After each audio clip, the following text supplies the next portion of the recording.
Welcome to another edition of Propping You Up, and I've absolutely butchered the intro here because that's not normally how I started, but I want to get this thing going because we got 14 fights to get through.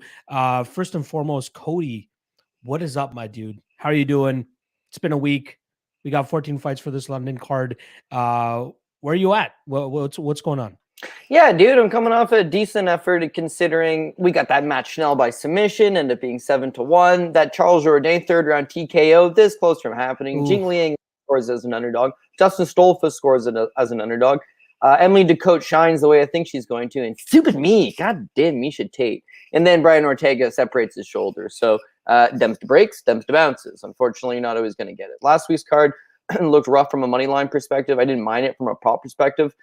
This week's card, I like it from a money line perspective, being that, yeah, some of the lines are blown up, but I like some of the core favorites, some of the good, core group that we can put on parlays, as well as a lot of these props look nice and juicy as well. So happy to jump into things. Yeah, I was very interested to see the fact that there was over 10 guys that are minus 200 or higher, or I should say 10 fighters, considering Molly McCann is somehow a minus 400 this weekend. But yeah, there's over 10 favorites that have a minus 200 price tag or higher. The last time that we had these many favorites at minus 200 or higher was UFC Austin. And there was 5 underdogs that ended up pulling off the upset that night. Personally, I think it's going to be above 4 that pull off the upset this weekend. So we'll see how that ends up panning out. But before we get into the breakdowns, let's quickly just go over a couple of the Cloudbet props from this past week, as Cloudbet is definitely one of the big sponsors of the show. So we truly appreciate their support with the show. And one of the best things that they do in collaboration with the show is giving us some great props, out of the ordinary props that you don't normally see on your usual betting website. So let's just bring it up here in terms of seeing how UFC Long Island did in terms of props. So the first one that we had was the over-under submission attempts for Brian Ortega. Didn't even get one up just because of all the shenanigans that happened. So the under 2.5 cashes there at plus 117. Brian Ortega takedowns. He managed to land one takedown there. Maybe if he had a little bit more time to work, he probably would have gotten more than 2.5. So the under 2.5 cashes at plus 106. Ortega to win by decision, obviously no at minus 391. Number of women's fights to go to a decision. It ended up being 2, as Lemos and Watterson ended up finishing. Only 2 of them ended up going to a decision, which was plus 120, which is still much better than had you parlayed them together yourself on your own bookie. So Cloudbet giving you different ways that you can approach some of these bets. Fight of the night ends up going to Matt Danger Snell and Sumer Darji. How could you not give it to them after that crazy second round? Plus 750 is the price tag on that to win that fight for that fight to win fight of the night. And then lastly, fastest finish on the main card dubiously goes to Yair Rodriguez at plus 1,500, snapping the arm of Brian Ortega. Would have been a good bet. Yeah, exactly. Plus 1,500, he gets him out of there. Not too bad of a look. All right, let's not waste any time, Cody. Let's just get right into the thick of things with the card here. We got 14 fights lined up for this early card. Remember, if you guys are on the North American side of things here, noon Eastern start time for the prelims, 9 a.m. Pacific time. First fight kicking off the card is going to be why is this not Dalby, Claudio? Yeah, there we go. Silva. Nicholas Dalby versus Claudio Hannibal Silva. Very interesting fight here between two guys that have been flaky, or at least have been known to be flaky, right? Claudio Silva, sketchy ass gas tank. He usually starts huffing and puffing come that second round, but it still hasn't resulted in guys going out there and finishing him, right? The last 2 fights have gone to a decision. James Krause was obviously having some difficulties in terms of putting Claudio Silva away, and then Court McGee as well. Not known to be a finisher, but definitely the better of the cardio between those 2 guys, which is why he was able to get through that fight the way that he did. Nicholas Dalby a little bit shaky, right? He's minus 250 in this spot, and I don't really have ultra confidence in him to be able to stay away from that jiu-jitsu game of Claudio Silva. He needs to do it for about 6 to 7 minutes here, and if he can do so, he should be able to just stick and move from the outside and pretty much cruise for the latter half of this fight. I have heard the arguments that, Claudio Silva could get his paws on him, drag him to the ground, and maybe just control him for the majority of 2 rounds to be able to get his own decision victory. But I think that we'll see enough resistance here from Dalby, a better gas tank from Dalby as well, which will allow him to cruise to a 15-minute decision here. Just outpoint Claudio Silva on the feet, stuff a couple takedowns, That should be enough for him to get the decision here. From a money line perspective, not too hot on it at minus 250, but from a decision prop perspective, Dalby by decision currently sits at plus 150. Sign me up for that one, Cody. What about your thoughts here? Are you believing in Claudio Silva, or do you think that Dalby takes this one as well? Yeah, I'm gonna agree as well. I'm just not a big Claudio Silva guy at all. I mean, he's a generalist in that, or not generalist. He's a specialist in that all he's got is his jiu-jitsu.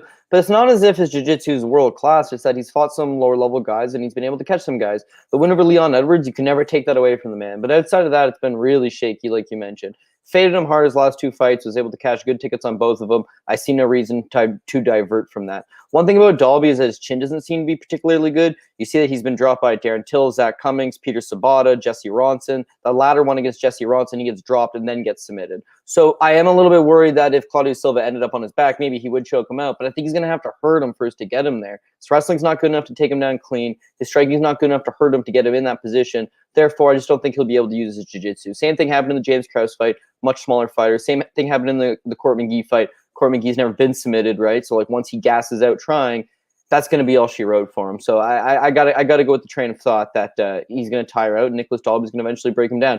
You mentioned it as well. Nicholas Dalby's not just durable enough to outlast Claudio Silva, which pretty much everybody is that he's got good durability, but good third round pace. That fight with Darren Till, he lost the first two rounds, right? Separates his shoulder, puts a beating on him, and got a 10-8 third round, got the draw. But even in recent performances, that Daniel Rodriguez fight 2 fights back, same thing, right? In the third round, he's probably losing. I had him losing. He ended up winning the fight. But third round, he doubles up his output. He throws 67 significant strikes, lands well over 30 of them. Starts to put a pace on Daniel Rodriguez and steals it late. So Dalby's not one to quit. He's generally in shape. He's strong enough to, I think, either avoid the takedowns or try to get back up and make him work for that early portion and then take over. So I got Dalby. I got Dalby by decision by virtue of Claudio Silva is one of these jiu-jitsu guys that'll just flop to his back and kill time. Like he's durable enough to survive the 15 minutes. Dalby's got a minus P's and Q's, so I think he's going to fight with not a stupid pace, a measured pace. And if he does that, I think he cruises for a 15-minute decision on the scorecard. So yeah, Dalby by decision is the exact same thing I got. For anybody that likes a little bit of chaos and things, Silva can actually get this fight to the ground and pull off a submission. You're looking at plus 600 for him to win by submission, which isn't that bad of a price tag considering what his chances are to actually winning this fight. All right. Go ahead. No. I mean, yeah, absolutely. He's got his last time he submitted somebody clean, right? Because Cole Williams. That one really should not count. But let's say it's Danny Roberts. You're looking at he armbarred Danny Roberts 3 years ago. It was in the third round. That was a phantom tap as well, if you remember. It is the greasiest fight you have ever seen, dude. It's a classic Danny Roberts fight. It's a classic Claudio Silva fight, but it is greasy. And since then, it's just been like a steady decline. He's a lot older now. So yeah, all reasons to I think favor Dalby.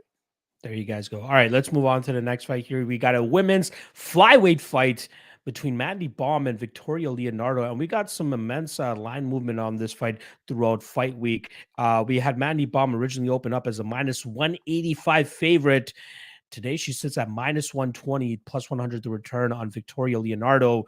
Originally, I was thinking that I was going to go with Mandy Baum, and I thought I was going to throw a bomb on her as well. But for some reason, I just got her mixed up with a different fighter. And once I started running the tape, I was like, this is probably not the way to go. We should probably just stay away from Mandy Baum in the spot. And if anything, maybe take a shot on Victoria Leonardo. Now, I get it. Leonardo, not the greatest fighter, but she does things a lot better in terms of a full mixed martial arts game than what Mandy Baum does. Baum, if I'm not mistaken, she had a big win on the TKO circuit before she eventually made it to the UFC. But like a lot of her game has mainly been just striking, and just trying to keep her opponents at distance. I think she's going to struggle there, honestly, because I think that Leonardo will make this grindy. I think she'll make it dirty. She'll be able to mix it up, drag this fight to the ground, just make it a full overall MMA performance. And I think that's going to be enough for her to go out there and get that dub. Probably grinds this one out over 15 minutes. Leonardo by decision currently sits at plus 180. That's where I'm leaning for this one. Mandy Baum, she has to keep this fight standing, use her output, use her range, and use her striking, and that should be enough to get her to win this fight. But I just don't think she'll be able to keep Victoria Leonardo at distance. I'm going Leonardo by decision. What about you, Cody? Did we lose Cody? I think we lost Cody. As soon as I tee it up to him, we ended up losing Cody. I just want to confirm because I obviously, if you guys remember, several weeks ago I had those internet issues that forced me to be the one with the issues. Please let me know that you guys are still watching me live and you guys are actually still seeing me. And it was actually Cody, the one that ended up dropping out here. I'm sure he'll be back if it is Cody. Yeah, there we go. SD Crusader saying typical Cody. That is not typical Cody. Thank you guys. I appreciate the confirmation that I am still the one here. But yeah, like I'll stick on this Leonardo fight until he gets back. But yeah, it was one of those spots where I really thought that, you know, Baum would be able to keep the distance and just touch her up from the outside. And although she has a pretty big reach advantage here, I just don't know if it's going to be enough to keep Leonardo on the outside. I think some people initially, especially the odds makers, were low on Leonardo because of her performance against Melissa Gatto last time around. But I think Gatto has shown and proven to us that she is a much better fight than, or she is a much better fighter than what we were expecting going into that Leonardo fight. And we have to give Leonardo the benefit of the doubt that night, right? A lot of people are forgetting her performance against Chelsea Hackett. You know what I mean? Chelsea Hackett was a big favorite on the Contender Series against Leonardo. Leonardo bites down on the mouthpiece, closes the distance, drags the fights to the ground, and ends up getting the win there. I don't think it'll be as easy as that Chelsea Hackett fight seemed to be, but I still think that she'll have the same amount of success. Cody said he'll be back in about 5 minutes here. I'll just move on to the next fight and then let him jump back in to give his quick thoughts on Leonardo and Baum. But I'll move on to the next fight. Actually, you know what? Rather than moving on, let's just see what the live chat has to say about this fight specifically. Because for timestamp purposes, it's better to just keep these fights together. So my guy SKD has Mandy Bum, or calling her Mandy Bum. Great Son is saying Leonardo level of competition is more impressive. I absolutely agree. Labyrinth saying and Mandy Bum is supposed to be good. She's not that great. JP said, I thought you had Mandy when you talked to Brandon. No, I don't think I did. I remember, you know, being hot on her at first, but I think I had switched my pick, but I think I switched it in time from when I had spoken to Brandon Olivas. Again, Justin Villegas saying Baum may be a bum, but I think female fighters records who have love for Dragon Ball Z, I think not so good. Hey, you can't go wrong with Dragon Ball Z, right? There we go. We got my guy Cody back. Yeah, sorry. If there was a fight to drop out of, it was Victoria Leonardo versus Mandy Braun. Listen, I'll just give you the quick thoughts on it. I think if there's a 14-fight card plus a Bellator this weekend, if there's a fight you're going to pass on, it's that one. I did jump on the Victoria Leonardo a little bit earlier in the week when it was plus money. Simple fact, women's MMA probably going to be close, relatively competitive. Victoria Leonardo has largely struggled because her whole game plan is try to out-physical her opponent, be a little bit stronger, be a little bit grittier. You know, she's one of these plodding, coming forward, get in your face type fighters. Unfortunately, they've matched her with Miranda Maverick twice, right? Erin Blanchfield, Minot Fiorot, even her last time out against Melissa Gatto. Melissa Gatto, 3 years later, looked pretty damn good. So she hasn't been able to use any of that. But against Mandy Braun, I just haven't seen it. You know, former TKO champion up here in Quebec, but limited in that organization, limited in her one appearance for Bellator. And what we saw in her UFC debut against Ariadne Lipski, she had no physicality, no ability to bring down Lipski to the ground. And Lipski's a very limited wrestler. As far as her stand-up game goes, she had no volume, and she spent most of it backing up. So I just think Leonardo's a live dog, and if she is going to cash, she's probably going to cash by decision, which is currently sitting at plus 200. So that's where I would look at. I like it. All right, let's move on to the next fight. We are looking at Jai Herbert versus Kyle Nelson, fellow Canadian Kyle Nelson, former SCC alum Kyle Nelson. In terms of odds, we got minus 280 on the hometown favorite here, Jai Herbert, plus 235 on the return for Kyle Nelson. This fight seems pretty easy to break down, right? You got the technique and combinations of Jai Herbert, and then you got the power of Kyle Nelson. Add into the mix the glass chin of Jai Herbert. And Kyle Nelson is definitely one of those guys that has the power that can expose that glass chin, which is why I don't mind, you know, a little bit of a shot on Kyle Nelson to win by knockout, currently sitting around plus 500, plus 600, depending on where you're looking at it. But I do ultimately think that this is going to be one of those spots where Herbert just gets his punches together, stays away from the big bomb, and eventually gets Kyle Nelson out of there himself later in this fight. So I don't mind the alternate total here of under 2.5 at minus 235, or even a parlay piece if the fight doesn't go to decision at minus 300. But I do think Herbert's going to come out with his hand raise minus 115 for him to win by TKO. I wish we were getting a plus money there, but I'd rather just take honestly the under 2.5 to cover a potential Kyle Nelson finish as well. So official prediction will be Herbert by late finish. Again, with me saying late as well. Herbert round 3 is currently sitting at plus 1,000, but I do think that Herbert will get this done pretty much any way that he wants. Cody, before I pass it on over to you, there's a lot of people that I've been hearing that are saying that they believe that Kyle Nelson will have a distinct grappling advantage here, a wrestling advantage, and that's what he could probably expose in the game of Jai Herbert here. Me, I don't think as much as other people, but I think the vast majority of his win condition lies with him finding that chin of Jai Herbert and putting him down. What do you think? Yeah, I have to agree. And I don't necessarily think he's some giant power puncher. I mean, when you look at his KO wins, he shows a win over Polo Reyes. So Polo Reyes was absolutely destroyed to bits and had no chin at that point. And he shows a knockout win over Kama Worthy, who's absolutely been destroyed to bits and just doesn't really have a chin to begin with. So he does have knockout wins over a couple of notable names, but it's not as if he's gone out there and really broken down a guy that was tough and durable. In terms of him having a grappling advantage, it'd be really hard to tell anybody. Look somebody in the eyes with a straight face and tell them that the dude that got submitted by Matt Sales is going to come in with a significant grappling advantage over any man, right? Couldn't do it. Not only that, Kyle Nelson's coming off a 2-year-long absence, just got married last week, and for the first time in his career is moving up to 155 pounds. So what? Is his grappling advantage that he never used at 145 suddenly going to be apparent at 155 2 years later? I just can't really get behind that train of thought. He's fallen more into a coaching role at the gym lately. I mean, he's helping a lot of fighters. You'll see him routinely in Diet and Blaydes' corner.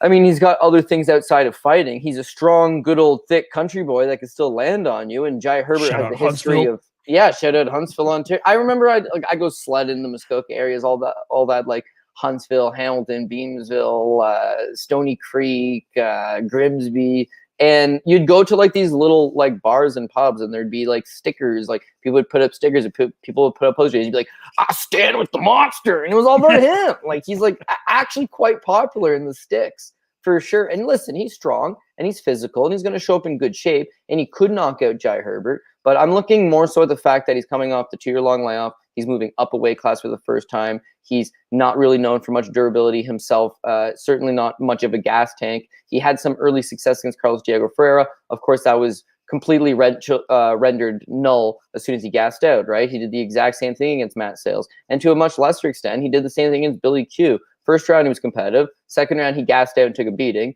Third round, like 10 seconds into the round, he topples over because he's tired from that kind of pace. So I think pace will eventually, win out the day. Jai Herbert snaps him lopsided the head with a head kick the way he did to Ilia Topuria. He probably puts him away. If he drops him the same way he dropped Francisco Trinaldo with that right hand, he probably puts him away. Those guys are tough, durable, savvy veterans of the division. Well, one guy's a prospect, one guy's a veteran, but both guys are established and durable.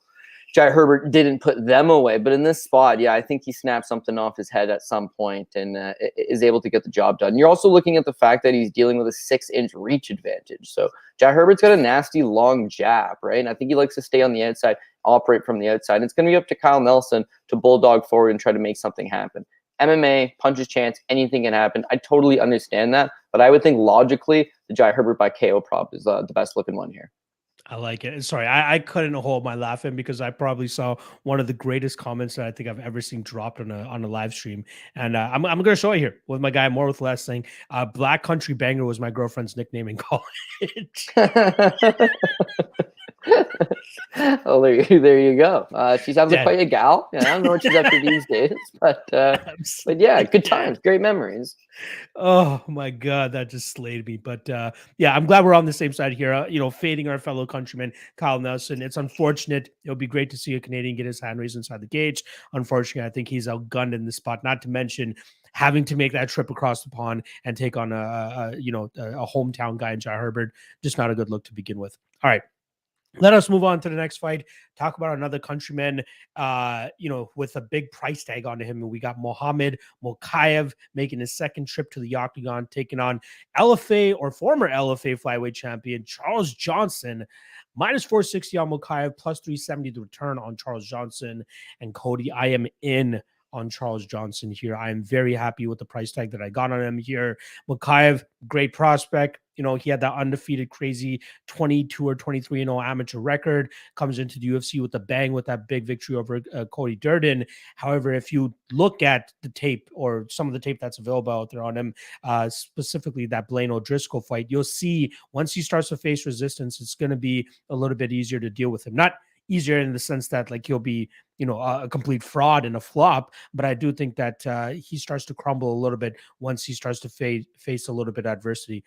I can't say he completely crumbles because he did obviously end up finishing Blaine O'Driscoll that night. But had that Cody Durden fight gone a little bit longer, I think we would have seen what I'm talking about here. Now, Charles Johnson, clearly the better striker of the two, right? I've seen a bunch of comparisons this week, which I absolutely agree with Charles Johnson pretty much being Bobby Green, but with leg kicks and kicking ability, because he's very he's very proactive in terms of staying active with his strikes, mainly his kicks. He has a lot of speed as well. He'll definitely have the striking advantage in this fight.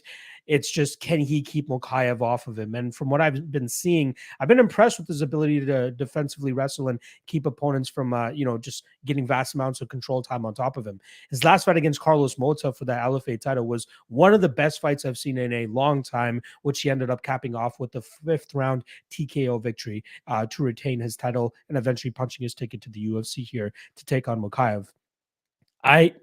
Mokaev could absolutely win this fight, but should he be winning it at a -460 clip? I think that's just crazy. I think that's a little bit wild. He might have some early success here, but I think the longer that this fight goes, Charles will likely have more success in terms of nullifying that grappling advantage that Mokaev will have. And then from there, he should be able to put his punches together, land the more damage. And if the London judges aren't really smoking too much, whatever, you know, devil's lettuce out there, they should see that the more damaging blows will likely be coming from the underdog here, Charles Johnson. So I like Charles. The other spot that I actually like that I think is being overlooked is the over 2.5, which is at even money. I see this being a competitive fight that goes the full 15 minutes. I don't think that this is just a walkover spot for Mokaev. So even if you don't like my Charles Johnson pick, I think you should definitely look into that over 2.5, where Mokaev could potentially win by decision by out-grappling Johnson, or Johnson just outstrikes Mokaev on his way to a decision victory as well. So just by connecting the dots here, Johnson by decision is likely what my prediction or final prediction is going to be. And that's currently sitting at +800. On the flip side for Mokaev by decision currently sits at +150. Give me the 4 more, Cody. Give me Charles Johnson by decision. What about yourself? Yeah, I actually got a lot of the same. Like, I don't know if I got the balls to pull the trigger on the Johnson by decision, but I've got, by de facto of everything you're saying, the over 1.5, -190. If you just want to wet your toes into the water. But the over 2.5, even money, the fight goes the distance, +120. I think that Mokaev is probably a talented kid. I tried to fade him against Durden. It clearly didn't work. But I saw all the same things that you're seeing. He's 21 years old. He's young. He's green. His wrestling is not...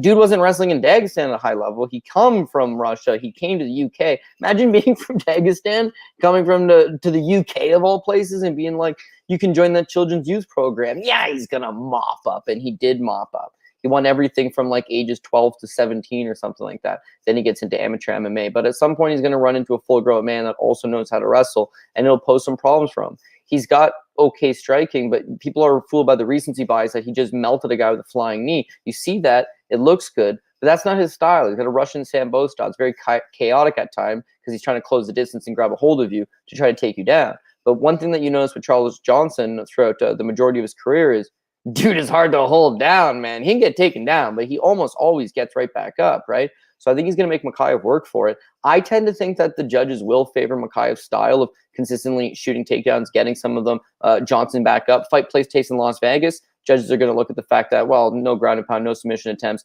just some takedowns and some cage control. Maybe they give it for Charles Johnson. In the UK, they tend to go with the hometown guy. Now, he is from Russia, and I guess people are mad at Russians right now, but it's not going to matter. He's actually like a hometown guy. He's been there for a long time. The fans just love him. And he's like inner circle with Patty and Meatball Molly McCann. They're all featured on the card. There's a clear narrative here for them. Remember the last time that the UFC went to the UK? What happened with the UK fighters? They cleaned up. And a lot of good matchups for them. When I look at this card, I'm seeing the exact same thing.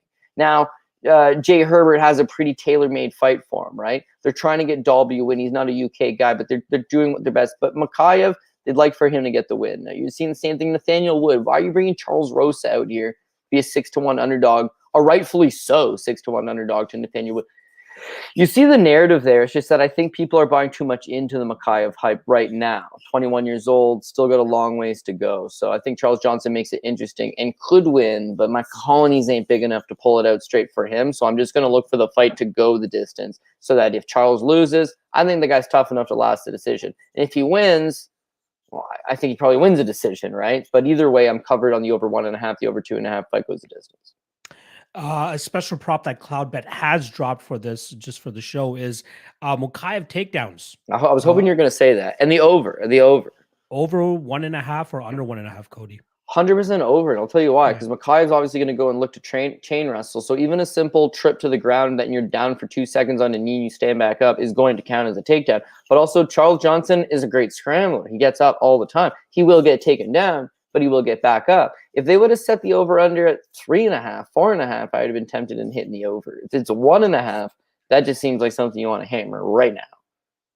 Yeah, it's currently sitting at -154 on Cloudbet for anybody interested in that. Yeah, surprised that they only hung it at 1.5, honestly. I thought it would be closer to 2.5. So, yeah, I definitely got in on that over 1.5 as well. If this was a 5-round fight, because Charles Johnson's been fighting 5-round fights, I'd feel way better about Johnson because he comes alive in 4 and 5, right? But I think in a 3-round fight, Mokaev will just cling on to him, and it'll be enough for the judges. So I guess we'll see what happens. But for a 5-1 favorite, don't expect to see Mokaev at the top of the ticket this week. There you go.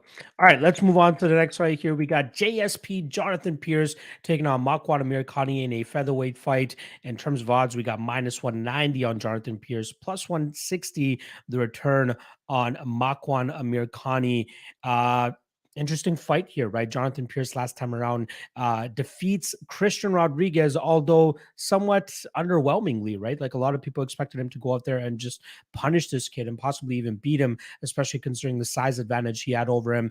If you guys remember, Christian Rodriguez took the fight on short notice, up a weight class, but ended up coming up short in that fight. Jonathan Pearce looked to, not struggle per se in that fight, but it did look like look a little shady at times for him that night, as he did look to start to gas a little bit later there. But I think a lot of that had to do with the resistance that he was facing in this Christian Rodriguez kid, who I have high hopes for, right? He's finally aligned himself with fight ready down there in Arizona. When he comes back and fights at his natural weight class, I think he has a pretty high future or a high ceiling, I should say. So I'm not going to take too much away from Jonathan Pearce from that fight. I think and hope that we see Jonathan Pearce of the Kai Kamaka fight, right? Where he just puts it on Kamaka and then eventually finishes him. Even Omar Morales, same thing. Put it on him, eventually finish him as well. Makwan Amirkhani, like at this point in time, we know that he's a sub or bust kind of guy, right? You can't really bank on him to go out there and win minutes effectively, to go out there and win a decision. And that's why, that has a large part to do with his cardio as well. The guy does start to slow down later in fights. And I think that if Pearce has his cardio in check as he normally should, he should be fine to go the full 15 minutes here, staying away from that Darce Anaconda series that Makwan likes to pull off, just as he did in his last fight against Mike Grundy in front of Mike Grundy's dying father, which is probably the worst the worst thing that could happen to Mike Grundy that night. But Still, I am on the JSP side here. I don't mind the chalk on him. I think he's the overall better fighter, better striker, maybe not better wrestler on paper, but I think overall MMA grappling, I think he has the advantage here. From what I've been hearing, shout out to my guy, Brandon Olivas. He does his podcast with Santino DeFranco, who's actually going to be cornering JSP this weekend. One thing that they said they worked on a lot was that Darce and Anaconda submission defense, right? Starting off in those positions where they have it locked up and working his way out of it. So hopefully he can bring that confidence into the cage this weekend and fight off any of those should he face them. And if he's able to do successfully, I think he will be able to take over this fight and beat Amirkhani. I'm looking at that. I'll have to pull it up here and I'll look at it while you're breaking down this fight. But that round 3/decision prop for Pearce, I don't think would be a bad spot. For him to win straight up in round 3 is +900. For him to win by decision at +240. I'll see what we get when we put those together on FanDuel. But those are the two props that probably stick out to me the most here. What about yourself? Yeah, honestly, dogs are going to come through here and there, so you got to take a couple flyers, and I think I'm going to take a small flyer here on a McCann Amirkhani, specifically by submission at plus 300. You touched on a lot of it and why you didn't think it was going to happen in JSP, but all those same points are why I think it is going to happen in JSP. Not looking at a McCann Amirkhani that simply just has an anaconda choke in his last win. He's got 3 anaconda chokes in his UFC career. It's his move. He loves snapping up the neck. If he's able to get you in a front head block position, you're in a lot of trouble, especially early. Yeah, the first 3 to 5 minutes. Jonathan Pearce's problem is that he seems to be a bit of a slow starter at times, right? I mean, Joe Lozon got a quick jump on him. You've seen guys be able to get a quick jump on him, and then he slowly builds down and he breaks him down. If you get a quick jump on him and you grab a hold of his neck, you're going to be in trouble. Now, that Christian Rodriguez fight, yes, he's taking the fight on short notice. He's moving up a weight class. Jonathan Pearce is a minus 400 favorite over him. It wasn't the fact that his notoriously great gas tank let him down. He almost got knocked out at the end of the second. He was completely gassed in the third and almost got knocked out. So gas tank didn't look good in that last fight. His striking defense, it's not very good. Now, McCann's not a striker, but I'm saying he's not some great striker himself that he's just going to be able to rely on a 15-minute striking game plan to beat McCann Amirkhani. But beyond that, the most concerning thing is when he took down Christian Rodriguez in the first round, he shot his head far to the outside in a sloppy double leg and put himself right into a guillotine choke. Now, Christian Rodriguez latches onto the thing and damn near puts him out. In fact, Christian Rodriguez was credited with 3 submission attempts in that fight. Now, you were able to pop your head free against some kid taking the fight on a week's notice, moving up a weight class, who, by the way, was at a Rufus sport at the time. Fair. Maybe you're going to get out of those spots. Against McCann Amirkhani, especially where he's fresh, not going to happen. Now, how did Mike Grundy get submitted? Not because McCann Amirkhani had to take him down, because Grundy shot the takedown. So I think that's what's going to happen here. Pearce has an uncomfortableness to him standing. He'll stand for a little bit, but eventually he's just going to shoot a double leg. When he shoots a double leg, he's going to stick his head into the choke. I think McCann Amirkhani is just going to lock it up and submit him. If McCann does not submit him and is forced to stand with him, I would give slight power advantage towards Jonathan Pearce. I would think Jonathan Pearce might be able to walk him down and throw some volume, but look at all of his wins, right? He landed 18 over the course of 15 minutes with Christian Rodriguez. He landed 12 over the course of 8.5 minutes versus Omar Morales. His career high in the UFC versus Kai Kamaka, 51. And that was on the basis of the 5 takedowns. Mind you, he got him out at the tail end of the second. But, I don't think he's just going to strictly win a striking battle. I think McCann's just going to spam flimsy kicks and stay to the outside. And because he's the local European fighter and the crowd's going to be behind him, could be enough for the judges. But you kind of mentioned it yourself. You said, oh, JSP's a better wrestler. Well, maybe not on paper, but I think he's a better overall grappler.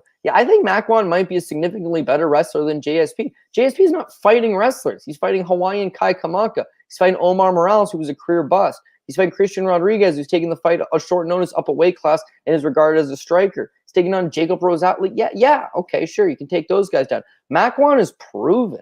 McCann has scored takedowns in every single one of his UFC fights other than his debut, which he won by flying knee, and his last fight, which he choked the guy out in under a minute when the guy tried to take him down. But he's taken down everybody. He took down Arnold Allen 4 times, Jason Knight 3 times, Shane Burgos 3 times, Edson Barbosan 3 times, Kamala Kirk 5 times, Lerone Murphy, who, by the way, is a stud, you took him down 5 times. He wants you down, he's getting you down. And he's taking down good guys. Whereas Jonathan Pearce is not taking down good guys. I don't know how you would come to the conclusion he's a better wrestler. And paper, yeah, okay, McCann actually wrestled at a high-level European level. And Jonathan Pearce didn't really have much success on the regional scene. So I think he's just a live underdog. Plus 300 for submission. If you really want to get bold about it, it's plus 500 for round 1 McCann Amirkhani in case he snatched it up early. And by the way, this is a guy that prefers to snatch it up earlier rather than later. So I think he's live in a couple realms. But yeah, this is all just floater stuff. Like I don't have a whole lot of conviction. I just think underdogs are going to come through at some point. I think McCann's a live one here. Yeah, I do like your argument in regards to McCann being the better wrestler, and I agree. He's had the opportunity to show it against these higher level guys, whereas Jonathan Pearce, like he is landing the 6 takedowns and 5 takedowns here and there against lesser competition. Now is the time for him to go out there and start showing it. The reason I bring that topic up on the back end here is Cloudbet obviously has a prop on it as well. Cloudbet, most takedowns, minus 154 for Jonathan Pearce, plus 129 for McCann Amirkhani. You going with the underdog here with that as well? Yeah, McCann Amirkhani. I don't think Jonathan Pearce can take McCann Amirkhani down. I think if it was a stand-up battle, maybe he could outstrike him. McCann's not a great striker. But as I alluded, or as you try to highlight, not like Jonathan Pearce is much of a good striker himself, and he certainly doesn't have much volume. But yeah, I think if he shoots, he's getting stuffed. I think if McCann shoots, he's getting a takedown out of it, right? Even if McCann was to fade and lose down the stretch, he'll still probably win the fights with 3 takedowns to 1, right? Like we've seen that happen in a lot of his fights. In fact, McCann loses all the time. He out-wrestles the guy. He just ends up losing. That could be the case here, but I think more often than not, he's just going to get those takedowns and secure well, I think he's going to end up slapping a submission on him, catching him, to be perfectly honest. But even if he doesn't, I think the crowd will be hot for him. And a few takedowns here and there, plus some leg kick standing here and there, should be enough to grease it out. There you go. All right, let us move on to the next fight here. We got another big favorite, probably, if I'm not mistaken, the biggest favorite on the card. We got Nathaniel Wood coming in at -580, taking on Charles Rosa, who's coming in at +440. Tough run for Charles Rosa over his last couple fights. Obviously, in his last 4 fights, he's 1-3 right now. Picked up that split decision victory over Justin James. Should not have been that close, but somehow manages to make it close.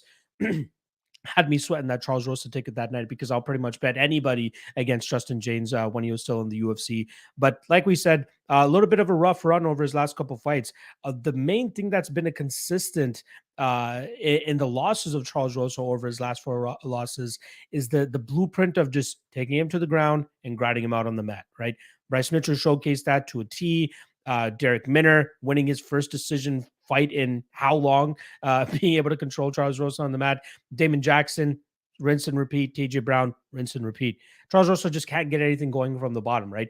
Long gone are the days where he's able to snatch up that armbar against Manny Bermudez off of his back. Sure, he tries to remain active off of his back, but opponents are privy enough that like they know that that's usually his best way to win these fights. So they know the positions to just get into the half guard, the side control, whatever it is. Even if they can get to full mount, they'll eventually get to the full mount. But Charles Rosa does a good job in terms of regaining that guard and then attacking with the armbar and then giving up position once again. And it seems to be like a rinse and repeat type of thing there. But he has great submission defense. I'm not expecting Nathaniel Wood to go out there and try to wrestle him and try to get his jiu-jitsu going. So he's going to have to start to rely on his striking. And his striking is probably the advantage he has here over Charles Rosa. But the interesting aspect is him going up in a weight class, right? That's the big narrative around this fight. He's going up a weight class. He's giving up some size here to Charles Rosa. We'll obviously see what they look like once they square off at the ceremonial weigh-ins tomorrow afternoon. But I think that's a big part of this fight that a lot of people are overlooking. They just see Nathaniel Wood. They know he's always the big favorite. They know more often than not that he comes through, whereas Charles Rosa has just been on hard times, and the public perception of Charles Rosa is just not the greatest. So they're just like blindly hammering Nathaniel Wood in the spot. Rosa could make this close if this turns out to be a kickboxing match, right? I always say this whenever I break down Charles Rosa fights, whenever he's in that southpaw position, likes to use his karate Wonder Boy style. When he's in that orthodox position or stance, I should say, he likes to use his more boxing heavy approach and use his hands there. Nathaniel Woods, one thing that he always relied on at that lower weight class is that range and that length that he brings to the table. I don't know if he's going to have that here against Charles Rosa and how that may impact him here, especially if Charles Rosa wants to get his grappling going, right? What if he's the one that goes out there and tries to land takedowns and just try to make this a gritty fight, a grindy fight? Things could get a little bit shaky. So I still do come out on the Nathaniel Wood side. I am just not super high on it here at -580, -600. I like this fight to go to decision, which is currently sitting around -190. And I do end up leaning on the side of Wood by decision, but -165. Count me out, Cody. I want nothing to do with this fight other than the fight to go to decision. What are your thoughts here? Yeah, I think Nathaniel Wood likely by decision, same things. But yeah, listen, I think this is an easy fight for him. I think Charles Rosa is on the last fight of his deal. He's currently 1-4 in his last 5 fights. He had never lost back-to-back fights in the UFC. Like he had one of those win-loss streaks, but unfortunately that ended in his last one. He's 35 years old now. They're sending him to the other side of the pond to fight the 28-year-old, bright prospect. Like writing's kind of on the wall for him, but it's 100% the takedown defense. Dude can't stuff anything. As far as his stand-up goes, like you're saying, he has that classic karate style, and he'll throw kicks, and he's actually got a decent left hand. I remember Charles McCarthy was really big on his boxing back in the day. Chainsaw Charlie shout out. But he's not able to put it together anymore, man. Like the Justin James fight, he got dropped, and I mean dropped hard by Justin James. I mean, I was sweating it hard because I had a bunch of money on Charles Rosa, but also nobody bet on Justin James other than Justin James himself. Oh man, that was a tough way to lose 25,000 and your job. But outside of that win, yeah, he's not showing anything. Derek Minner took him down 3 times, had like 14 minutes of top control. He couldn't do nothing. Man is not a decision guy, by the way. Damon Jackson, 5 takedowns. TJ Brand, 5 takedowns. Everybody's getting them. He's not able to submit them off his back. It is what it is. It's an easy get out of jail free card. And I think if you're Nathaniel Woods, all of his wins are when he incorporates his wrestling. He took Andre Ewell down twice and spent 8.5 minutes on top of him, beating him up before he rear naked choked him. Jose Quinones, he took him down twice. John Dodson, he took John Dodson down once. Impressive. Had 2 minutes of top control. John Castellaneta, he took him down. And then that last fight versus Casey Kinney was the first fight in his last 4. He wasn't able to complete a takedown. Well, that's something Zach greasy for him, right? So it was a close fight. He may have won it. He pushed Casey Kinney to his limits. His striking looked way better. His boxing combinations are good. Defensively, he's trying to be a little more responsible. But yeah, a couple takedowns from Casey Kinney shucked him, right? Now you're coming into this fight. It's like I've won the vast majority of my fights using my wrestling, using my grappling. I can strike. But taking on such a guy that's one-dimensional like Charles Rosa, like, why would you not take the easy path? Why would you not just take the guy down? I'm sure he'll stand up for a little bit, but at some point he's going to have to realize, yeah, I'd rather take this fight to the ground. And in 2022, submitting guys off your back, very difficult. You would have to be a goddamn wizard. Or you have to be taking on Sumaderji, who doesn't know how to defend a triangle choke.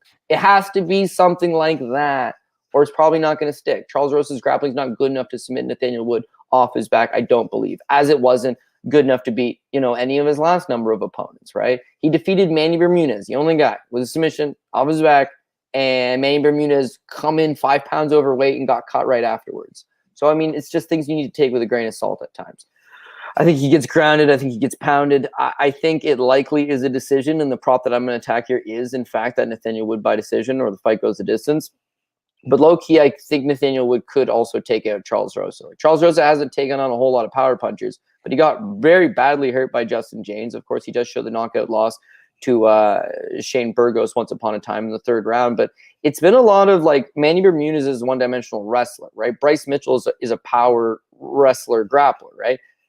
Derek Minner is a grappler, power grappler. Justin James is a power wrestler. Damon Jackson is actually making a lot of improvements these days, but I don't even know what you'd really consider him, but more of a grappler. And TJ Brown's most definitely more of a grappler. He's not actually taking on anybody that cracks. The few times that he has, he's been hurt. So, yeah, I also wouldn't, like, load up on that Nathaniel Wood by decision and feel too good about it because, like, I had a little feeling deep down that Nathaniel Wood might be able to take him out. And I briefly flirted with the idea of maybe taking that Nathaniel Wood by TKO prop, but the price wasn't good enough. It was like plus 350 or something. Like, considering Charles Rosa is very durable and Nathaniel Wood's never knocked out anybody in the UFC, like, I would need a better price on that, right? Yeah, exactly, for sure. That's honestly the first that I've heard of a take of Nathaniel Wood possibly finishing Charles Rosa. That's one thing that we usually, give credit to Charles Rosa for is his durability and ability to make it to the judges' scorecards. But against grapplers, he's got good grappling grapplers. Defense, right? He's got great submission. He's never been submitted, right? So that's something part of his game. But even Justin James rocks him. This is the stupidest thing I've ever seen. He rocks him and then goes to the ground and tries to arm triangle. It's like, no, I was so never happy. been submitted, man. What are you doing? Yeah, I was so happy that he decided to do that, considering the money I had on him, but it is what it is. I had Rosa too, but I mean, it's always one of these things I think back for these poor guys. Like, you're in the moment, you've got cash riding on you. He's the underdog, would have been a huge payday. Plus, you probably would have re-signed a new UFC deal. And it's like, every sport is a game of inches. It really is. Yeah. You know what I mean? Football's inches, hockey's inches, basketball's inches. Everything has to be close. Like, same thing. You have your decision-making skills need to be on exact point in an exact moment because you make one mistake and you have to pay for it. Yeah, it reminds me of Michael Johnson against Jamie Mullarkey a couple weeks ago, right? Rocks him in that first round and decides to just tangle with him on the mat, giving Jamie Mullarkey a chance to get his wits back about him and just fucks it up. Is what it is. Yeah, that's exactly it. There we go. All right, let us move on to the next fight here. We are looking at Mark the Bone Crusher Diakiese going up against Amir Hadzovic. In terms of odds, we're looking at minus 360 on Mark Diakiese and plus 295 on Damir Hadzovic. Now, we were talking about in this last fight, obviously, with Wood and Rosa, the easiest way to win this fight is likely to take the fight to the ground. Seems to be the same thing here with Mark Diakiese, especially coming off that 11 takedown performance against Vyacheslav Borshev in his last fight back in March. If he looks to take that same approach here against Damir Hadzovic, he could probably have the same amount of success, right? It seems like any time that Damir Hadzovic loses a fight, unless he's fighting a guy like Mairbek Taisumov who knocks him out 3 minutes into that fight, takedowns are usually the reason he ends up losing, right? First loss in the UFC, I remember having big money on Alan Patrick that night. Patrick lands 9 takedowns, wins that fight by decision. Christos Giagos, horrible gas tank, but still manages to land 6 takedowns, grind that fight out, win that fight via decision. Again, Renato Moicano really only needs 1 takedown. We saw the hilarity that ensued after he was able to wrap that up as well and get that submission. And Damir Hadzovic is like, "I want to fight longer," or whatever. He's like, bro, then we come to fight. He's like, yeah, just oh no, it was Renato. Renato's like, "I want to fight longer. Let's go." And then yeah, and he's like, "You should have submitted me." Yeah. Probably one of the best moments in UFC. You history, shouldn't have. I want to fight longer. What didn't you submit to me? Yeah, exactly. I was down to bang. They call me Bosnian bummer. Exactly. And that's exactly what Hadzovic is going to need to do here, man. He doesn't have crazy technique with his striking, but the guy throws punches and bunches. And usually that should be enough for him to like go out there and overwhelm and outpoint people.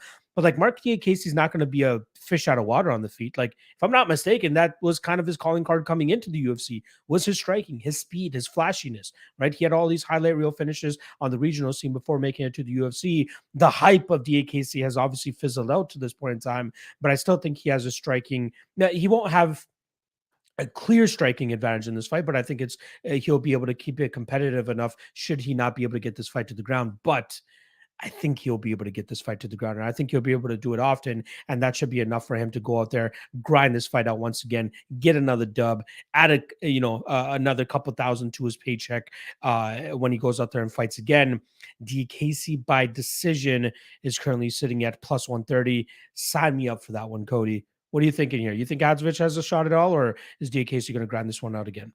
Yeah. Well, again, but Diakiese, he could definitely take the path of least resistance and go for the wrestling. That would be the way to do it. My only concern is that the last time he fought, right, and that's what he did, is that he was going to probably get cut if he didn't get the win there. He's on a bad run. He's lost 3 in a row. He makes some decent money. Sorry, he had lost 2 in a row. If he loses here, his prospects are not looking good. So he went out there and he took down Vlasov Borshev, because why would I stand in front of this guy? The guy loves to bang. He's got big kickboxing. He's got big power. Why would you stand in front of him? So you go with the 11 takedowns. If he comes out here in front of a live crowd in the UK and gets excited and says, "Oh, you know what? I wrestled my last time out. This time I want to stand. This time I want to strike." Yeah, things not going to go good for him. Well, they probably still will. I still think he beats Damir Hadzovic in a striking battle. It's that why allow the guy to have that puncher's chance? Why allow that guy to do this and that? You just make it a little bit tighter for him. But honestly, for my money's worth, he's got a nice low calf kick. He's got a nice jab. He's got fast strikes. He could be okay striking.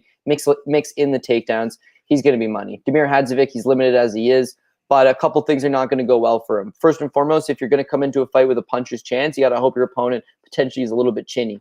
Mark Diakiese might be a few things. Chinny ain't one of them. This guy can take a hell of a punch on him. He's very durable. So the fact that he might slip up and need a shot here and there, yeah, I'm not overly concerned about it. The other thing with Damir Hadzovic is, yes, he's got the reputation as a big power guy. He's physically shredded. His name's the Bosnian Bomber. But he's not actually the biggest KO guy, really. I mean, he's got a second-round TKO over Polo Reyes. Not very impressive considering Polo Reyes is not very durable. And it took him almost 2 full rounds to do so. The other win by KO inside the UFC is against Marcin Held, where he loses the first 2 rounds by getting taken down. And in the third, Marcin Held, ding, ding, ding. 3rd round starts. He tries an Imanari roll right into him on the fucking knee to the face. Like, dog. And I had him bet, of course. Dog, what are you doing? What are you doing? KOs himself. So Hadzovic's KOs are a little bit take with a grain of salt worthy. The other guys have largely been able to stand up to his punches. But the last thing I want to mention, which is to me the money in the back, Diakiese wins this thing no problem, is the Yancy Medeiros fight, Damir's last fight. First round, damn, Damir's striking. We know the guy can strike, and Yancy's taking a little bit long to get going. First round, Damir Hadzovic. The second round, geez, it's close. Damir Hadzovic's having moments still. This is close. I think I'm inclined to score the second round for Damir Hadzovic. In the third round, Yancy Medeiros must realize, like, shit, I might be down here. Shoots first takedown, easy money, takes him down, starts beating on him. Damir gets up. Yancy Medeiros, second takedown, easy money. He went 2 for 2 for takedowns, right? Shot 2, got both of them easy, both of them in the third round. He wins the third round on all 3 judges' scorecards. Unfortunately, he lost the first 2 rounds on all 3 judges' scorecards with the striking. He didn't shoot quick enough. He should have tried to wrestle earlier. That was to his detriment. But even Yancy Medeiros went 2 for 2 on takedowns and got them over Damir. So Diakiese's just not going to make that mistake. I think he'll strike long enough till he figures, oh, now's the time to score some points and take him to the ground, and that's what he'll do. So I got Diakiese, and as much as I think Diakiese could finish him, I just, yeah, if he's going to go with that wrestling heavy tactic, it's probably going to be by decision. If it is by decision, plus 165 for Mark Diakiese, that's the line that I like the most. I love it. I love when we line up on a spot like this. Again, it is a minus 300 plus favorite, but still, like, it seems to be a decent spot. All right, let us move on to the next fight here. We got another lightweight fight. We got Leavitt Klein going up against Mason Jones. Heavy chalk once again on the Mason Jones side. He's sitting at minus 345, plus 285 the return on Leavitt Klein. Another fight that seems pretty easy to break down, right? You got the volume, the output, the pace, and the pressure of Mason Jones, and then you got that one punch / kick KO power of Leavitt Klein, unless he wants to go the Devontae Smith way of things, where he just pushed him up against the cage and pretty much just won that fight based off of control and some pitter patter up against the cage. But I think Mason Jones is crafty enough that he should be able to get out of those spots, dig his underhooks, maybe get his judo going as well, get out of that those bad positions where it seems like Leavitt Klein is trying to stall the fight, and then he can get back to his pressure style, right? In terms of like significant strikes, we're looking at 6.71 strikes landed per minute for Mason Jones in this spot. On the flip side, 3.58 for Leavitt Klein, which further proves the, not a output style from Klein's, right? From Klein's side. He doesn't really throw, a jab often, right? It's more so just power, power, power, power. He's trying to get the timing down. He's trying to get the accuracy down, and that's where he's able to get those big knockouts and those big wins. I just don't think he's going to be able to get that here against Mason Jones. We've seen Mason Jones pretty much get run over by a truck in most of his fights, still come back and continue to beat on his opponents, right? The Mike Davis fight, absolute barn burner. David Onama fight, absolute barn burner, but he always comes out, relatively unscathed in terms of not being finished, right? Now, in this spot against Klein, I think if he could just put the pressure on Klein, he can eventually drown him, similar to the Nate Landwehr style of fighting. Just put it on him. Don't let up. Don't relent. Sorry, I can't get that word out for some reason. Don't relent, and eventually finish him later on in this fight. So a couple of spots I do like here. Fight doesn't go to decision, minus 180. Under 2.5, minus 130. Jones inside the distance, plus 110, and even more specific, Jones by sub at plus 800. I think all of those are great lines. Obviously, on the flip side for Leavitt Klein, if you like him, gotta believe the vast majority of his win condition here is for him to win by knockout. That number is currently at plus 600. Give me Jones inside the distance. Maybe even give me some Jones round 3. Let me quickly get what that number is. Jones round 3 plus 900.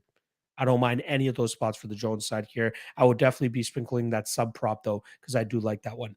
What are your thoughts here? Am I giving too much credit to Jones, or you think Klein can pull off the upset? No, listen, as cappers, the only thing we can do is go by what we see. And what you see from Mason Jones is he's relentless. He comes forward. He's a pressure guy. He's got volume. He's got excellent takedown defense. Judo black belt, as you mentioned. And he's full-time at Team Alpha Male now. He's 26 years old, 25 years old. He's only going to continuously getting better. I think the kid's an absolute stud, right? Leavitt Klein doesn't fight particularly well off his back foot. You can argue he won the Mike Trizano fight, but at the same time, his low spots of that fight was when he was moving backwards. He got backed up the entire time by Trizano. Nate Landwehr did the exact same thing. Ruthless aggressiveness. Just come forward. Aggression. Back this guy up. Eventually, you break him down. Hard to believe that Mason Jones wouldn't exactly do the exact same thing. I mean, he's going to be not in front of a hometown crowd, but I mean, close enough. It's like close enough to a hometown fight for him. He's going to have the crowd's energy. He's going to be coming forward. He's going to be looking to scrap. And I did see this a few times. People were like, listen, the guy's durable, but he's very hittable. And what's going to happen when he eats a kick in the face by Leavitt Klein? That's what makes Klein live underdog. And I'm looking at Klein by KO and this and that. It's like, here's the thing. If I had not seen the guy eat a full-on kick to the face before, then maybe I'd be concerned. But Mike Davis lit him up. Yeah. Holy shit, man. Everything he threw, he sat on in combinations and finished with a kick to the face. And it's like, this kid at no point was like, oh, I need a second to clear the cobwebs. He was just like Terminator and come at him. Lost the fight. One hell of a battle. And then he broke Alan Patrick, caused him to quit. Eye poke, whatever. Patrick didn't want the heat no more. In the Onama fight, he wrestled a lot more. But again, you see the fact that he can land 8 takedowns and still continuously grind. He's got excellent cardio. He's got good wrestling. He's got good striking. He's got good durability. He's got it all. Klein needs confidence. Klein needs to fight a couple guys, ice them early in the first round, and then get going back mentally. But he's been taking on these rugged guys that are pressure forward fighters, and he hasn't been going good for him. And I think this is another case of it. The only thing we disagree with here is you seem to be a lot more poised to think that Mason Jones finishes him inside the distance.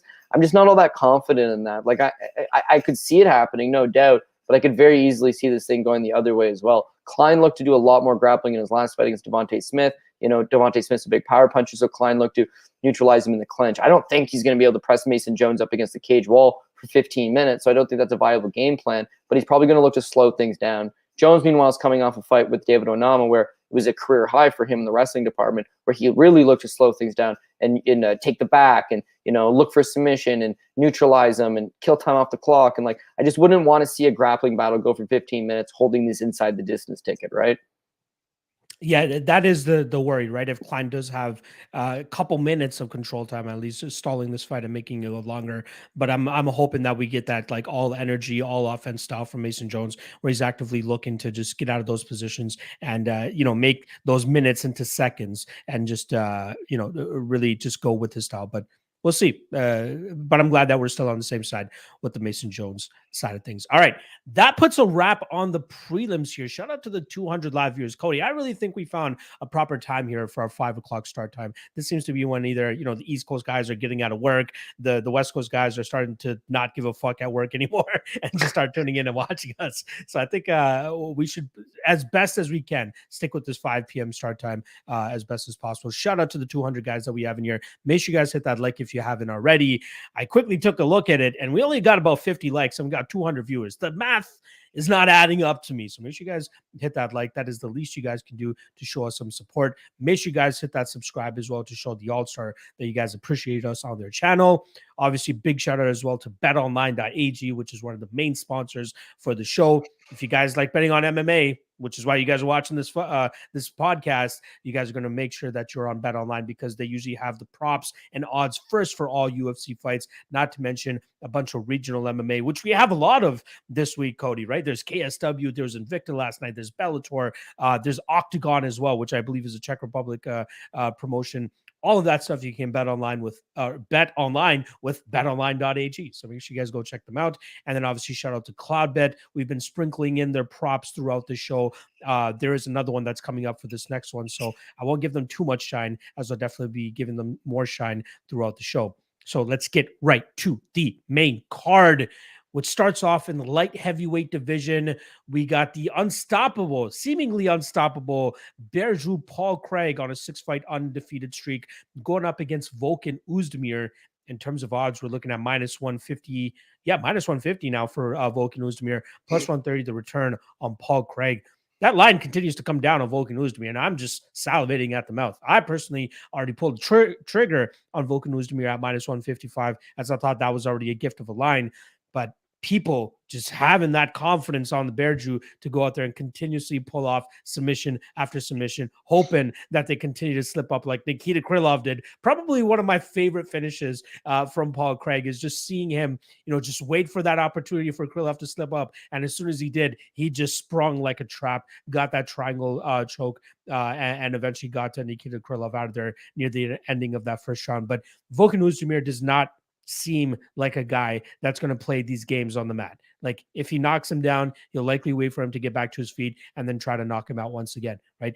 He's not going to fall for the Fabricio Verdum, I'm hurt, come try to finish me thing that he did against Fedor Emelianenko several years ago, which leads me to believe that he should be able to keep this fight standing. He should be able to let his power go. He might be able to get the knockout.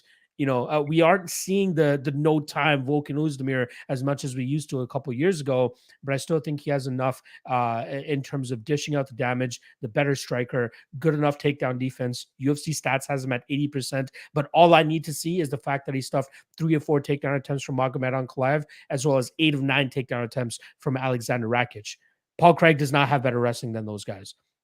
Paul Craig needs to rely on his opponent having a mental slip up, right? Jamal Hill willingly going to the ground there and getting his arm snapped off. Nikita Krylov taking it to the ground and try to just ground and pound him through the mat and get that win. Magomed Ankalaev, he stayed safe for 14 minutes and 50 seconds before he eventually got choked out there. But to me, Volkan Oezdemir does not seem like a guy that wants to mix it up on the mat as all. Get to his leg kicking game, get to throwing his hands, eventually find that knockout blow and get Paul Craig out of there. So favorite prop for me has got to be Volkan by KO, which currently sits at plus 130. Fight doesn't go to decision, minus 360, probably a parlay piece there. Under 2.5, not that bad. Even the under 1.5, I don't mind at minus 108, but I love that money line on Volkan Oezdemir. I don't think that this is one of those fights where we need to get cute and play a prop. Just take the Volkan Oezdemir money line, and that should be good enough. But if you do want to play a prop, Oezdemir by KO plus 130, let's fucking go. What about you, Cody? What are you liking here? Yeah, I agree with all your points. I think Volkan Oezdemir, he shows 80% takedown defense in the UFC, and he's fought some of the best guys. Like, he's very difficult to take down. If you're forced to stand with him, he doesn't throw a whole lot of volume, but he's got the power. Now, it worked for him early. He was known as No Time Oezdemir, and he was knocking guys out at Misha Churkinov at 28 seconds, Jimmy Mano at 22 seconds. He's got that big power, no doubt about it. As you mentioned, well, you know, maybe he got away from those days. I don't think he did. I think it was the fact that Daniel Cormier, former world champion, Anthony Smith, world title challenger, Dominic Reyes, world title challenger, Ilir Latifi doesn't fit that mold, and Volkan Oezdemir knocked him out. Alexander Rakic is a top 5 guy and was honestly beating Jan Blachowicz before he just hurt himself recently. Yuri Prochazka is the current champion, and Magomed Ankalaev is the future champion. So, like, hey, let him know, Cody. Let him know. He's literally fought a gamut of top guys, man. Is he knocking them out? No, perhaps not. Perhaps not. But I think against someone like Paul Craig, yeah, he should be able to find the target. Paul Craig's not known for his wrestling. Even in the last fight at Krylov, he shoots a sloppy takedown. He pops Krylov to a knee, and then Krylov just reverses him and ends up on top. Bad move from Krylov to stay on top. But yeah, don't engage this guy in the ground. Just stuff him. He's very hittable target. He's got his hands down. He's looking for that low single leg. He's looking to try to grab an ankle. He's looking to fall onto something. But I think Oezdemir is going to time him. He trains at whatever the hell they call it now, Kill Cliff FC. But he's got some excellent training partners, good wrestlers, good grapplers. Obviously, the game plan is this dude is going to try to pull you on top of him. He will pull guard if he needs to. This is what you need to do to stay out of harm's way. This is what you need to do to neutralize the positions. And this is what you need to do to just get back up. When you do get back up, I think he'll land that shot. So Volkan Oezdemir, of course, the money line looks good to me too, man. But also the KO prop, I think we're both agreeing with that. And furthermore, is Bearju Paul Craig gonna run around and topple over for 5 whole minutes, or do you think maybe Volkan gets him out early in the first? And if he does go out there and get him in the first, you're looking at Volkan Oezdemir round 1 at plus 250, which wasn't a terrible price tag to me because the guy's got big power. He's knocked out better guys than this earlier, all in the first round. Sorry, and with Paul Craig, I mean, I think durability is a bit of an issue. You've seen him get hurt. You've seen him come back from getting hurt. But of course, as you mentioned, it's opponents playing into his game. There's enough tape now to know, okay, the floor is lava, all right? Lava. Don't go to the floor. If you do go to the floor, this is how a triangle is set up, okay? Watch out. Yeah, I'm hoping it doesn't go that far. I think Volkan's just going to touch him up early in the first and then topple him over. So I got pretty much all the exact same things you do here. I love it. And shout out to Cloudbet once again. They do have a special prop for this one. Now, pose the question to you, Cody. Not an over-under, but simply put, will Paul Craig complete a takedown? Yeah, I'm leaning towards no. But here's the thing that's crazy with MMA is because you'll see it all the time all in Fight Metric. You'd be like, oh, damn, this guy got 3 takedowns. And you watch the fight and you're like, those are takedowns? Like, what the hell, right? You only need to just trip the guy up for 2 seconds. So, like, the thing with Paul Craig is that he's going to pull guard. He's going to try to pull you on top of him. He's going to try a bunch of wrestling techniques that wrestlers don't use because they're too risky. Because in his case, there is not that much risk. What's the worst case that happens? You end up on top of him. That's actually a win for him. So he's going to just go out there and throw himself around. And he's strong. He might be able to trip down Volkan for a second, but I just think maybe he gets a takedown. Maybe he's able to trip him up momentarily and hit it over 1.5 takedowns. But yeah, I don't think there's going to be top control provided with those takedowns. Here's another thing worth noting. All of his best moments are not him on top. It's him on his back, right? So, like, what if he does get a takedown? I don't know. I'm more worried about Volkan getting him down is what I'm more worried about.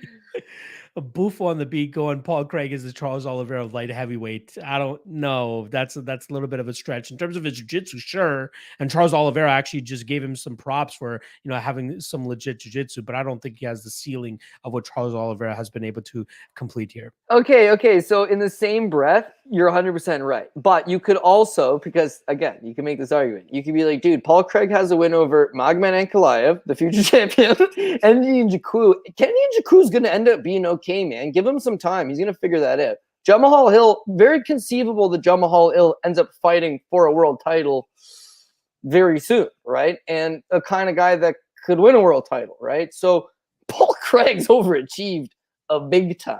You can't take that away from him, but there's no doubt in all of these fights, there's moments where you're like, oh, it's going to catch up to him eventually.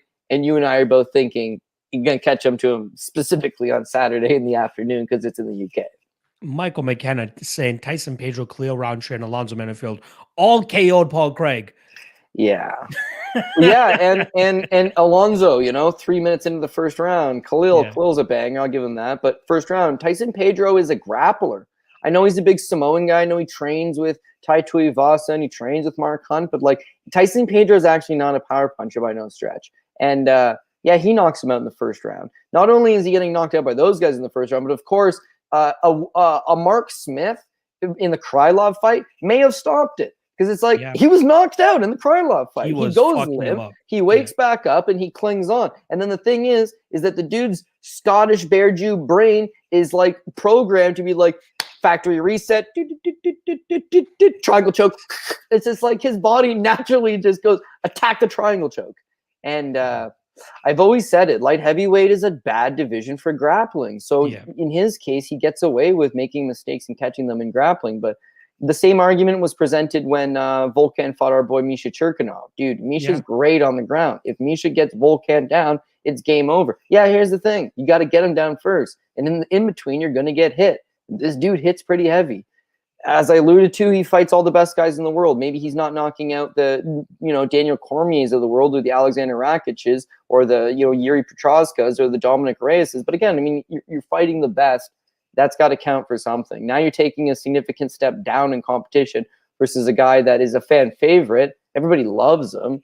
Name me one person that doesn't like Paul Craig, right? They're obviously not a fan of the game, but there's got to be limitations here. And he's 35 years old, 34 years old. Yeah, he's 35. Yeah, I mean, he's not over the hill by any stretch, but I'm just saying, like, at some point, like the magic's gonna run out, right? And I'm thinking it's gonna be Saturday.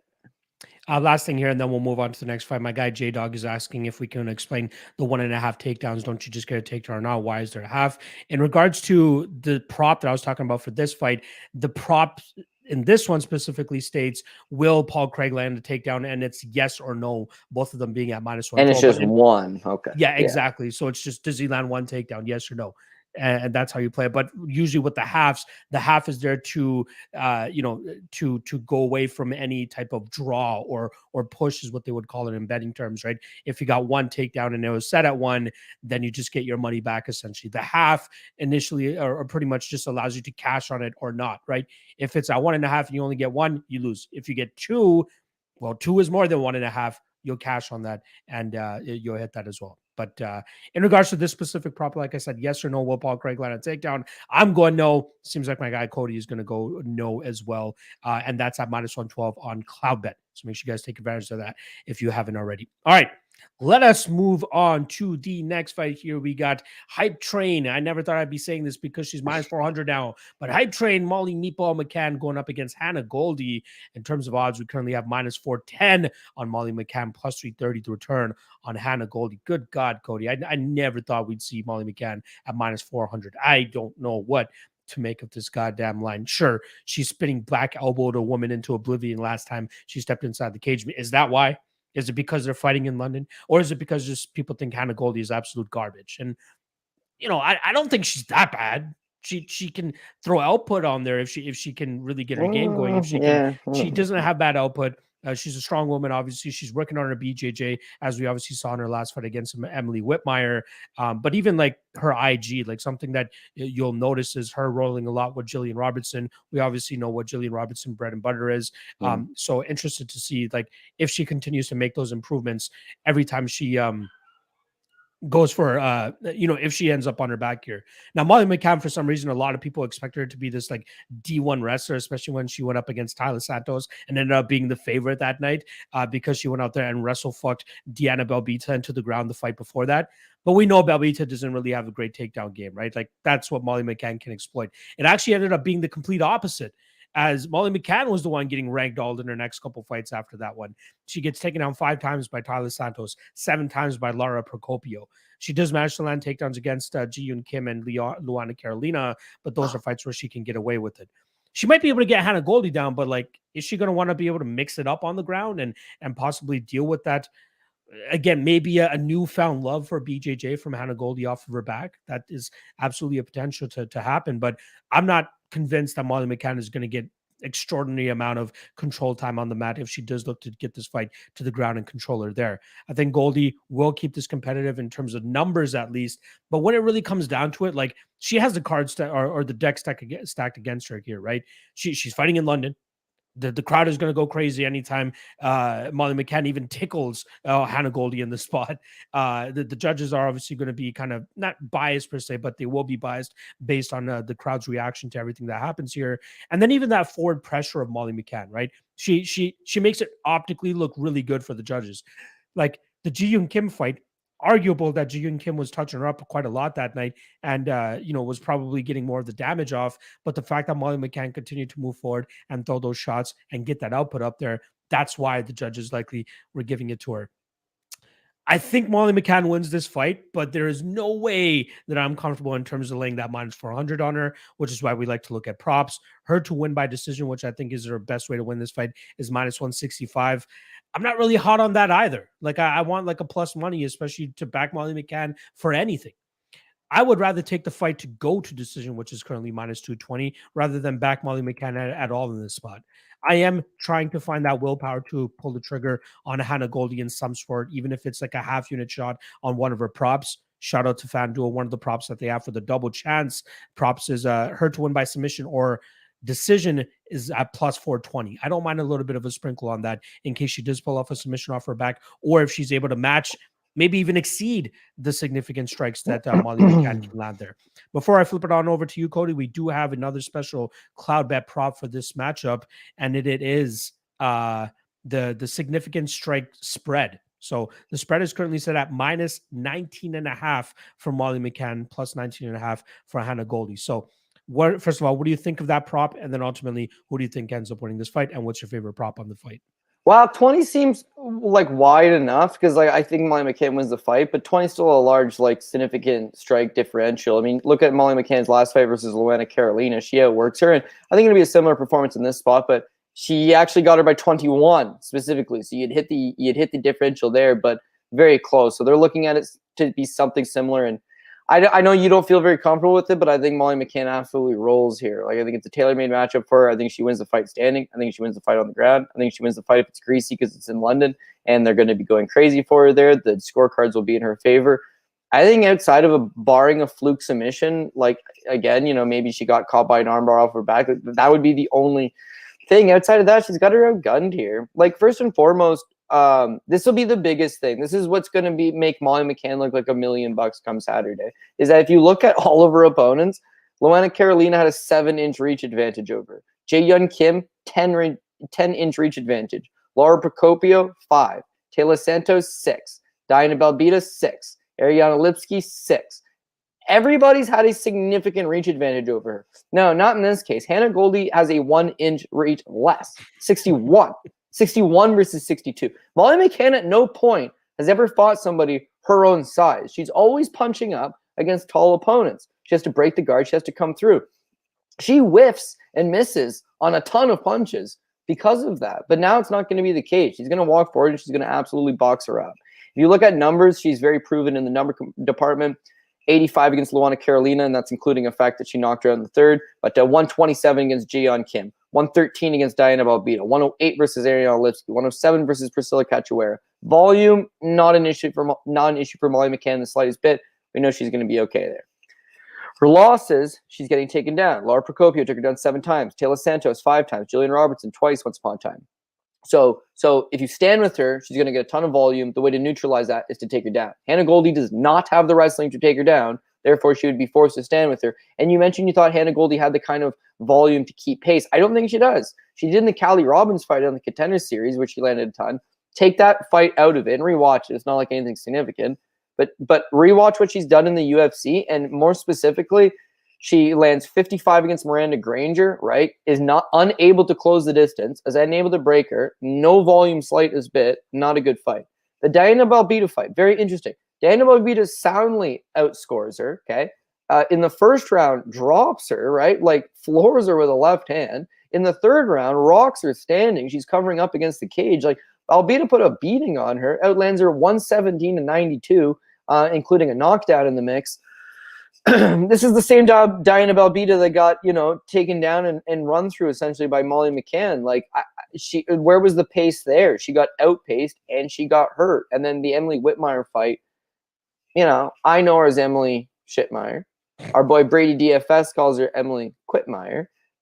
In both scenarios, it ain't flattering. Like, Whitmire got 2 easy judo takedowns. Like, they were easy money takedowns, and then sits up in guard and gets armbarred. Unfortunately, that's a crappy part. It happens. Women's MMA armbar from guard, going to happen.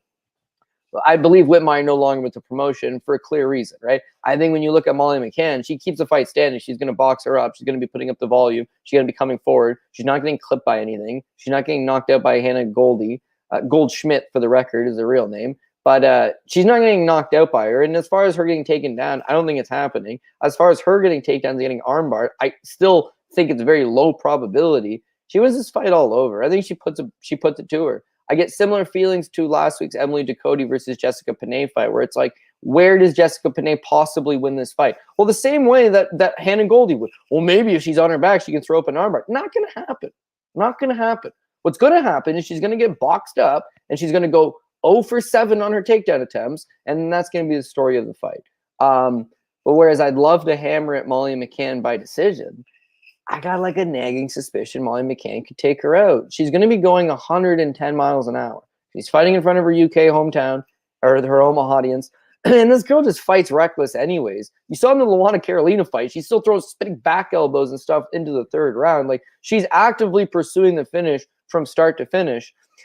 And when you look at Hannah Goldie hasn't exactly fought a whole lot of like upper echelon fighters. Like Diana Balbina rocked her twice, dropped her and rocked her, and Balbina doesn't have any knockout wins in the UFC level, right? Miranda Granger's beat her by decision. That's low level. And Granger has had 0 success at an upper echelon level. Like, she's got nothing on her resume that would suggest that she's got good durability and a good chin. She really does. And I think if Molly McCann continuously to find the target and come forward, she's going to actually probably force a late third round stoppage. So real greasy. Like, what's Molly McCann third round stoppage, which by the way, she's coming off of one, but what would it be in this fight?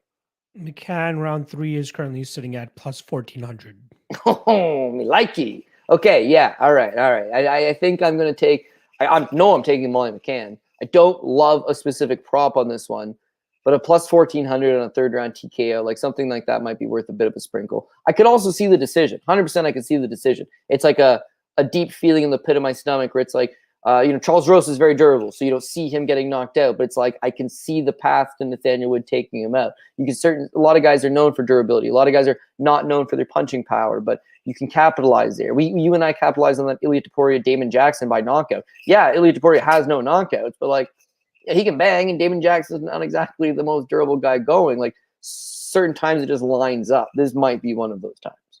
There you guys go. A little bit of dissension in regards to how me and Cody are breaking this one down, but I think we both agree that Molly should win this fight.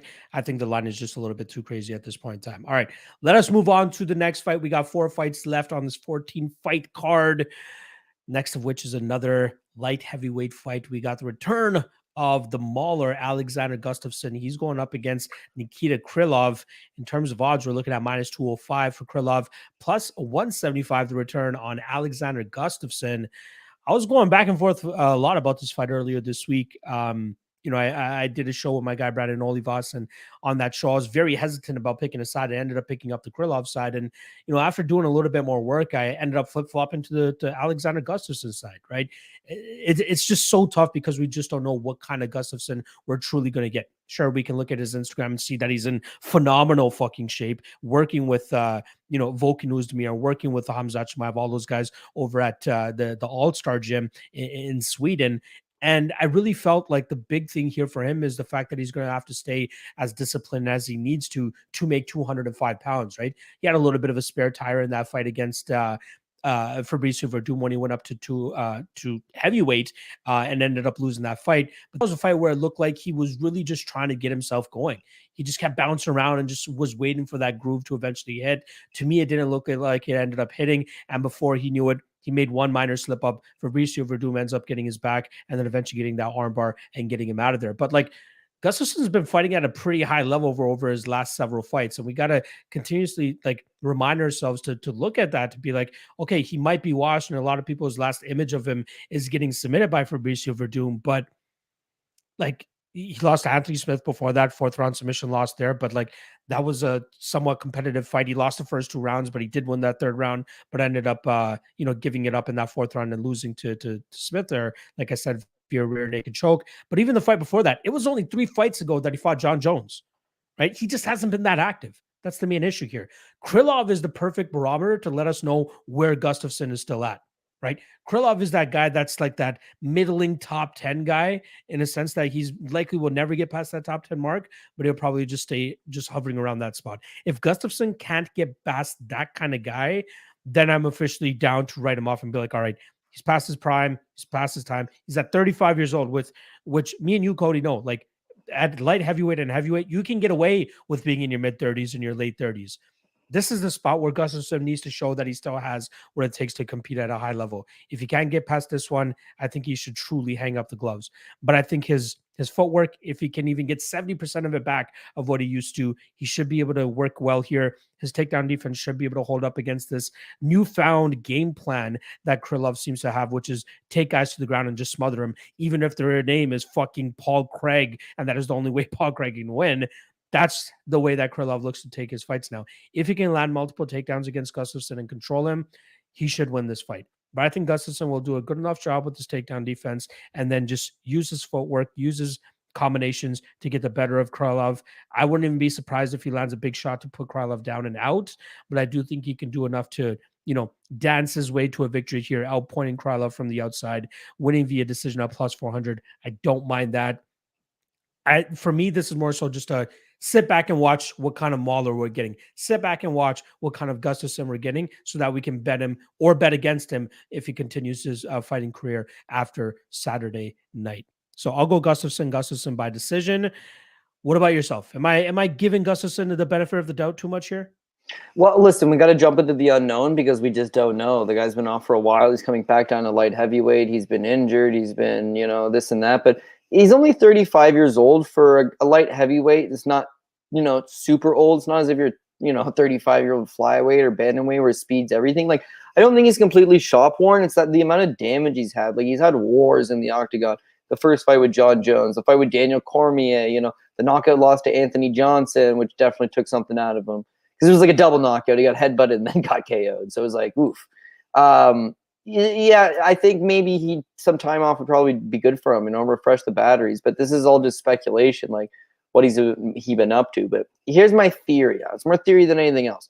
If you're Alexander Gustafsson, he ends up taking a little bit of time off. He loses to Anthony Smith. The Anthony Smith fight, he loses the first 2 rounds. Second round, he doesn't look terrible, but he lost the first 2 rounds. And then he wins the 3rd round. He actually looked quite good in the 3rd and then ended up getting submitted in the 4th. After that, he specifically worked a lot on his grappling. I mean, he's been competing at jiu-jitsu tournaments. He asked for the Fabricio Verdum fight specifically because he thought he could grapple with him. Turns out he couldn't.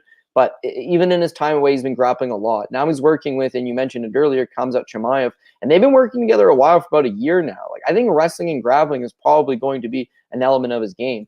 Gus was never really a forward pressure striker. You know, he moves extremely well laterally, allows you to come forward, tries to intercept you and counterpunch. And yeah, he's had success. He doesn't show a whole lot of wins lately, but his last 2 wins are over Glover and Jan, the champion and former champion. So you mentioned it. He fights at a high level.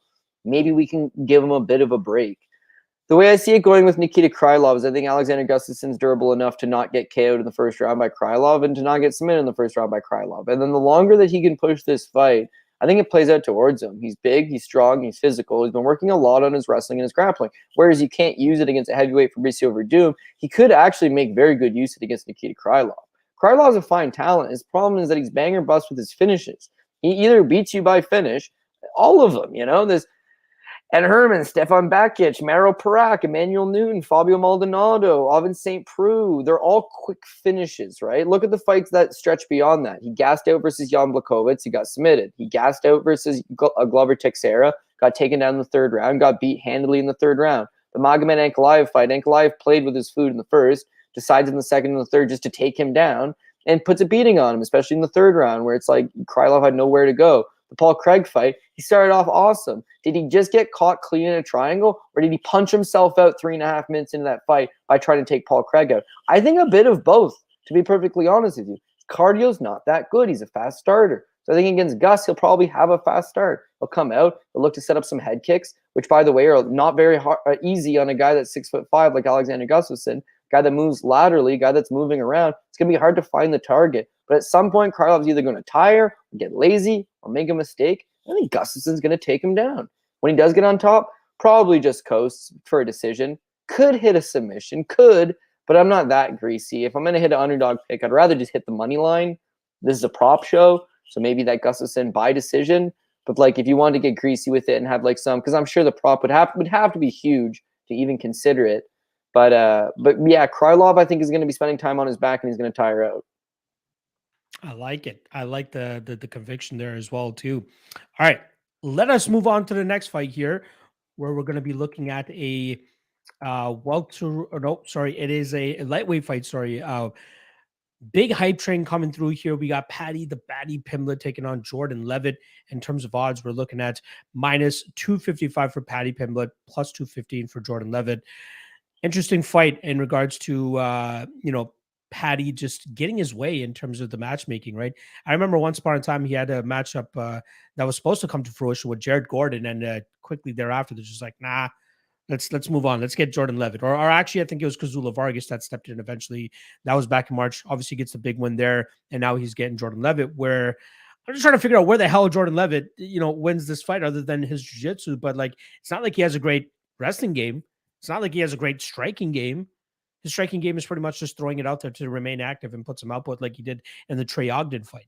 But at the end of the day, it's him wanting to get the fight to the ground and him using his jiu-jitsu as best as possible. But I think we'll see Paddy just show disrespect to him in regards to like just not really giving him any respect in terms of his punching power. Wade forward, blitz forward, throw some big shots, try to get the crowd hype again with the big finish. I think he finishes Jordan Leavitt with relative ease in this spot, man. Like, I'm not a big Paddy guy. I've been looking for an opportunity to fade Paddy because I feel at a certain point we always get hype and it affects the odds. And Paddy's definitely one of those guys where it affects the odds. But this is just not one of those spots where I think people should be fading Paddy. It is like a legitimate setup spot, as most matchups on this card are, but this one could not be more clear. Like, what does Jordan Leavitt bring to the table that's going to give Paddy trouble? Yes, jiu-jitsu, but if you can't get into the jiu-jitsu realm, how much success are you truly going to have? Paddy has shown some flaws in his first couple UFC fights, but he's always managed to battle through it, come back, and eventually get his hand raised. And I think that's what we could see here, where maybe he doesn't face the adversity. Maybe he just wades forward and just gets that big knockout I expect him to get. So in terms of props, that's probably, parlaying Paddy, go ahead. I don't mind that. I think he wins. I think he wins at a pretty high clip in this specific matchup. But in terms of props, like, I think you can get in on Paddy by KO plus 200, Paddy round 1 plus 200. I think those are good spots. Maybe even Paddy round 1 KO. That's currently sitting around plus 550 on certain spots. I don't know which other way you could take it, right? I guess the only way that's Leavitt wins submission, that's sitting at plus 600. Even that, I would need a much better price tag to take a little bit of a sprinkle on it. So Paddy the Baddy gets it done once again in front of his fellow countrymen. Crowd goes into a ruckus once again. Yeah. Yeah, I just can't wait for him to face like guys that will give him a legitimate test. Sure, Paddy, go out there, get your experience inside the cage, get your experience inside of sold out crowds like that. But at a certain point, you're going to start taking levels up in competition. Shout out to Sugar Sean O'Malley, who's jumping into the deep end of the pool here by taking on Piotr Jan after taking on Pedro Munoz before that. I'm waiting for that moment for Paddy Pimblett, and he has to set himself up for that. I'm going Paddy for strong KO. What about yourself? Yeah, I got Paddy winning everywhere. Like him and Molly McCann have been kind of the featured thing for the UFC that they're trying to promote. And I think they both got tailor-made matchups, and they're both there to look like $1 million. And I struggled to find passive victories for both of their opponents. Jordan Leavitt, like you said, maybe the jiu-jitsu, but is he going to submit Paddy Pimblett off his back? Like, Paddy's a good grappler. He's got a striking advantage. He's got a wrestling advantage. He's got a durability advantage. He's got probably advantages in every significant realm, right? Now you got to watch to wait for weigh-ins. I'm sure he'll make the weight, but because he balloons up so big between fights, like you want to just make sure he's in excellent shape. But yeah, this is a fight for him to win. The two dangerous things about Jordan Leavitt is jiu-jitsu and his twerk game, right? Because you don't want to be losing to the guy that's fucking twerking on national television afterwards, man. Don't lose to this guy. I think Paddy's got all the tools to just keep it simple and win. This is where we're disagreeing. You seem very convicted. You seem very set on Paddy's just going to run right through him and finish him. And I think Paddy wins every element of the fight, but I'm leaning towards Paddy by decision, which at plus 325 is a very generous price tag. So here's the thing with Jordan Leavitt, right? A couple things for Jordan Leavitt. Jordan Leavitt is risk adverse, so he's not looking to brawl. He's not looking to put himself in bad positions. What he does is spam kicks from the outside, spam kicks from the outside, spam kicks from the outside, shoot a low single, shoot a low ankle pick, try to wrap you up, try to fall to the ground. He's just going to basically try to grab a hold of him and neutralize him. And if Paddy Pimblett ends up on top of him, great. Paddy's a fine grappler, but is his grappling so good that he's just going to pass guard, mount Jordan Leavitt, and pound him out? Like, I don't think so. Jordan Leavitt's very crafty. He's got long legs. Paddy will have to mind his P's and Q's a little bit. If Paddy backs away and says, stand up, and Jordan Leavitt stands back up, there's no guarantee that he won't just sit right back down or just go to spamming leg kicks and running away. If he was there to engage Paddy Pimblett, yeah, maybe he gets knocked out. Luigi Vedramini tried to fight Paddy Pimblett, ends up getting knocked out. If you end up just running away and tapping kicks and falling over to your backside, like a lot of these guys end up surviving. Ryan Hall's not a good striker. What he does is he spams kicks and then falls on his ass and looks at you. It's like, well, I don't really want to go to the ground with him, so they don't. Ronnie Yahya does the same shit. He spams kicks. He'll throw wild shots. The second they come in, he sits on his ass. These guys are hard to finish, man, because they fucking kill time off the clock. They're clock killers. They will waste time. You can beat them, but it's not always the easiest to put them away. So Paddy wants a crazy, wild fight for his hometown crowd so he can go crazy and he can jump on the cage and he can celebrate a victory. And that's all well and good, but like Jordan Leavitt's got one pro loss. It's by decision. He's never been finished as a pro or an amateur. He's a jiu-jitsu-based guy. He's at a syndicate MMA. He trains with all the best guys in the world. His gym's actually betting him. They're all super confident that his ground game's leaps and bounds better than Paddy Pimblett's. So he's dangerous in the grappling department at the very least. Might cause Paddy to, hesitate about just diving on top of him with a series of punches. And so as a result, I just think it's one of these fights that ends up being more of a slog, and time slowly just ticks away at the clock, and Paddy Pimblett ends up winning. For sure he wins. I think he wins a decision. And at plus 325, the price is just too good to walk away from. But we both agree he wins this fight. The difference is I think you think Leavitt's going to fight him and then he's going to take him out. And I think Leavitt is just going to be like, rinky-dink kicks, shit takedown, fall to my back, lock something up, positions that you just try to neutralize the guy as long as you can, like those kind of stuff, right? He's gonna JP Bays himself into a decision like he did against Montel Jackson. Like, remember, like 4 or 5 knockdowns that Montel Jackson got in that fight, and then he just kept getting wrapped up and just stalled out after that.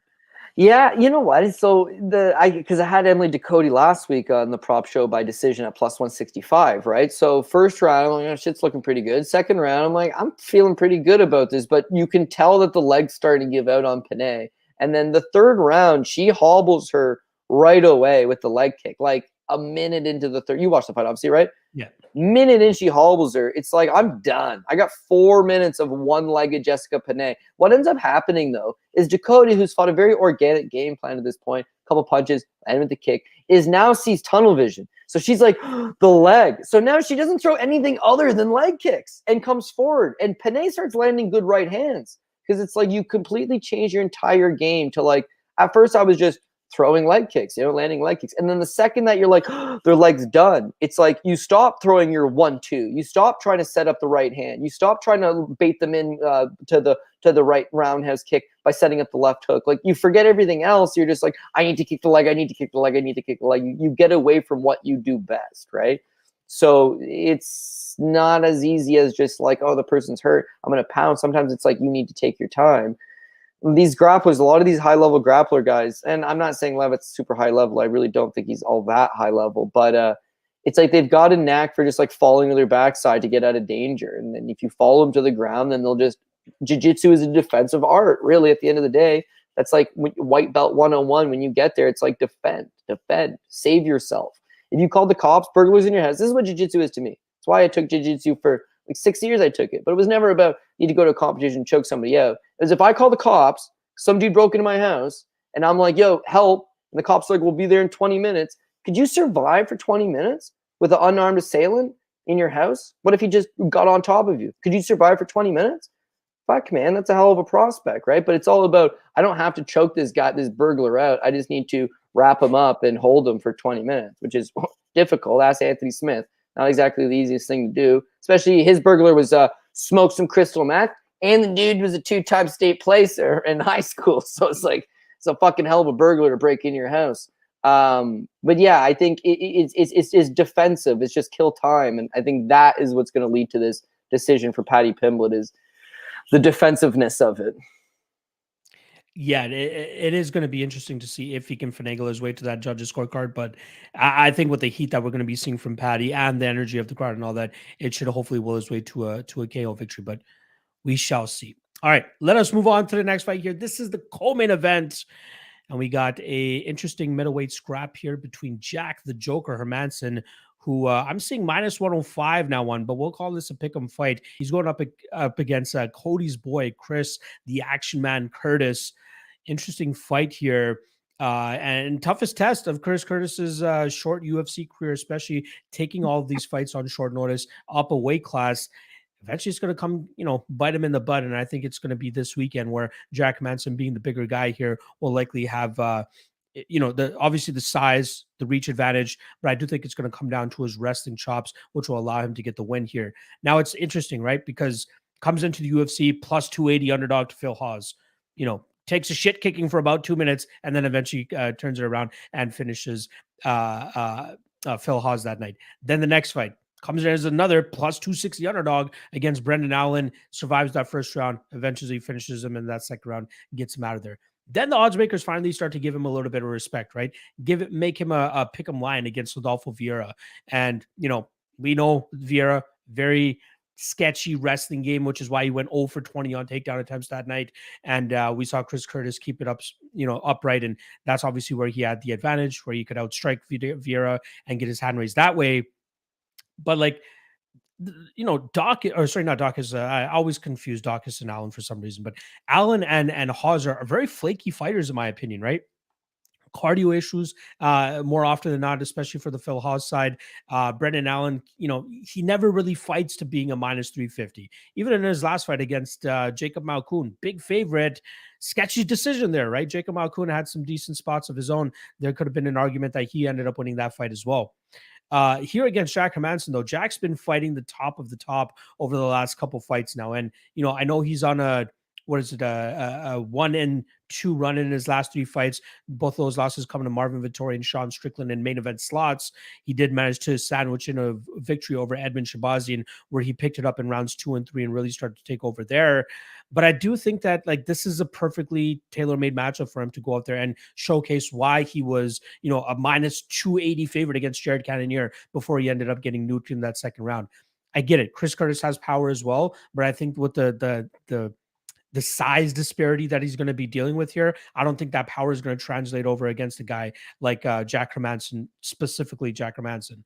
I think Jack will be able to get his hands around him. I think he'll be able to get him to the ground. I don't know if he'll have, you know, tremendous amount of control time on the mat here, but I think his striking is good enough to hang with Chris on the feet. I don't think it's you know, fish out of water situation with Jack. I think he can remain competitive with his output, you know, keeping him at bay, using that distance as best as possible. Sure, Chris Curtis will get off on combinations and really working the body, but I think he's going to struggle with that size and that range of Jack, which will ultimately, you know, anytime Chris tries to close that distance, I think we'll see Jack try to, you know, latch onto him, drag him to the ground, overpower him, outmuscle him, and control the majority of this fight. So I do like Jack Hermansson quite a lot here. I think we're getting a great line. I think we're getting that, you know, a little bit of a hype on the Chris Curtis side because of the money train that he's been for a couple guys here. But I think that this is a bad matchup for him. I think this fight does go to a decision as well. So even though over 2.5, I think is a good spot, I think we see this fight go the full 15. And even Jack Hermansson by decision, currently sitting at plus 250. I don't mind that. But just like the Volkan Oezdemir bet from earlier in this card, I think the money line is fine. We don't need to get cute with the prop here. I think a money line stab on Jack Hermansson at even money is a solid spot. I'm sure to get some resistance here from my guy Cody, so I'm looking forward to hearing what he says. But before I do spin it on over to you, let me just quickly drop what the Cloudbet prop is for this matchup. Will Jack Hermansson land a takedown? I'm surprised it's not an over-under, but will Jack Hermansson land a takedown? Currently sits at yes for plus 110. Sign me up for that. Cody, what are you thinking here? Yeah, I think he might be able to get a takedown.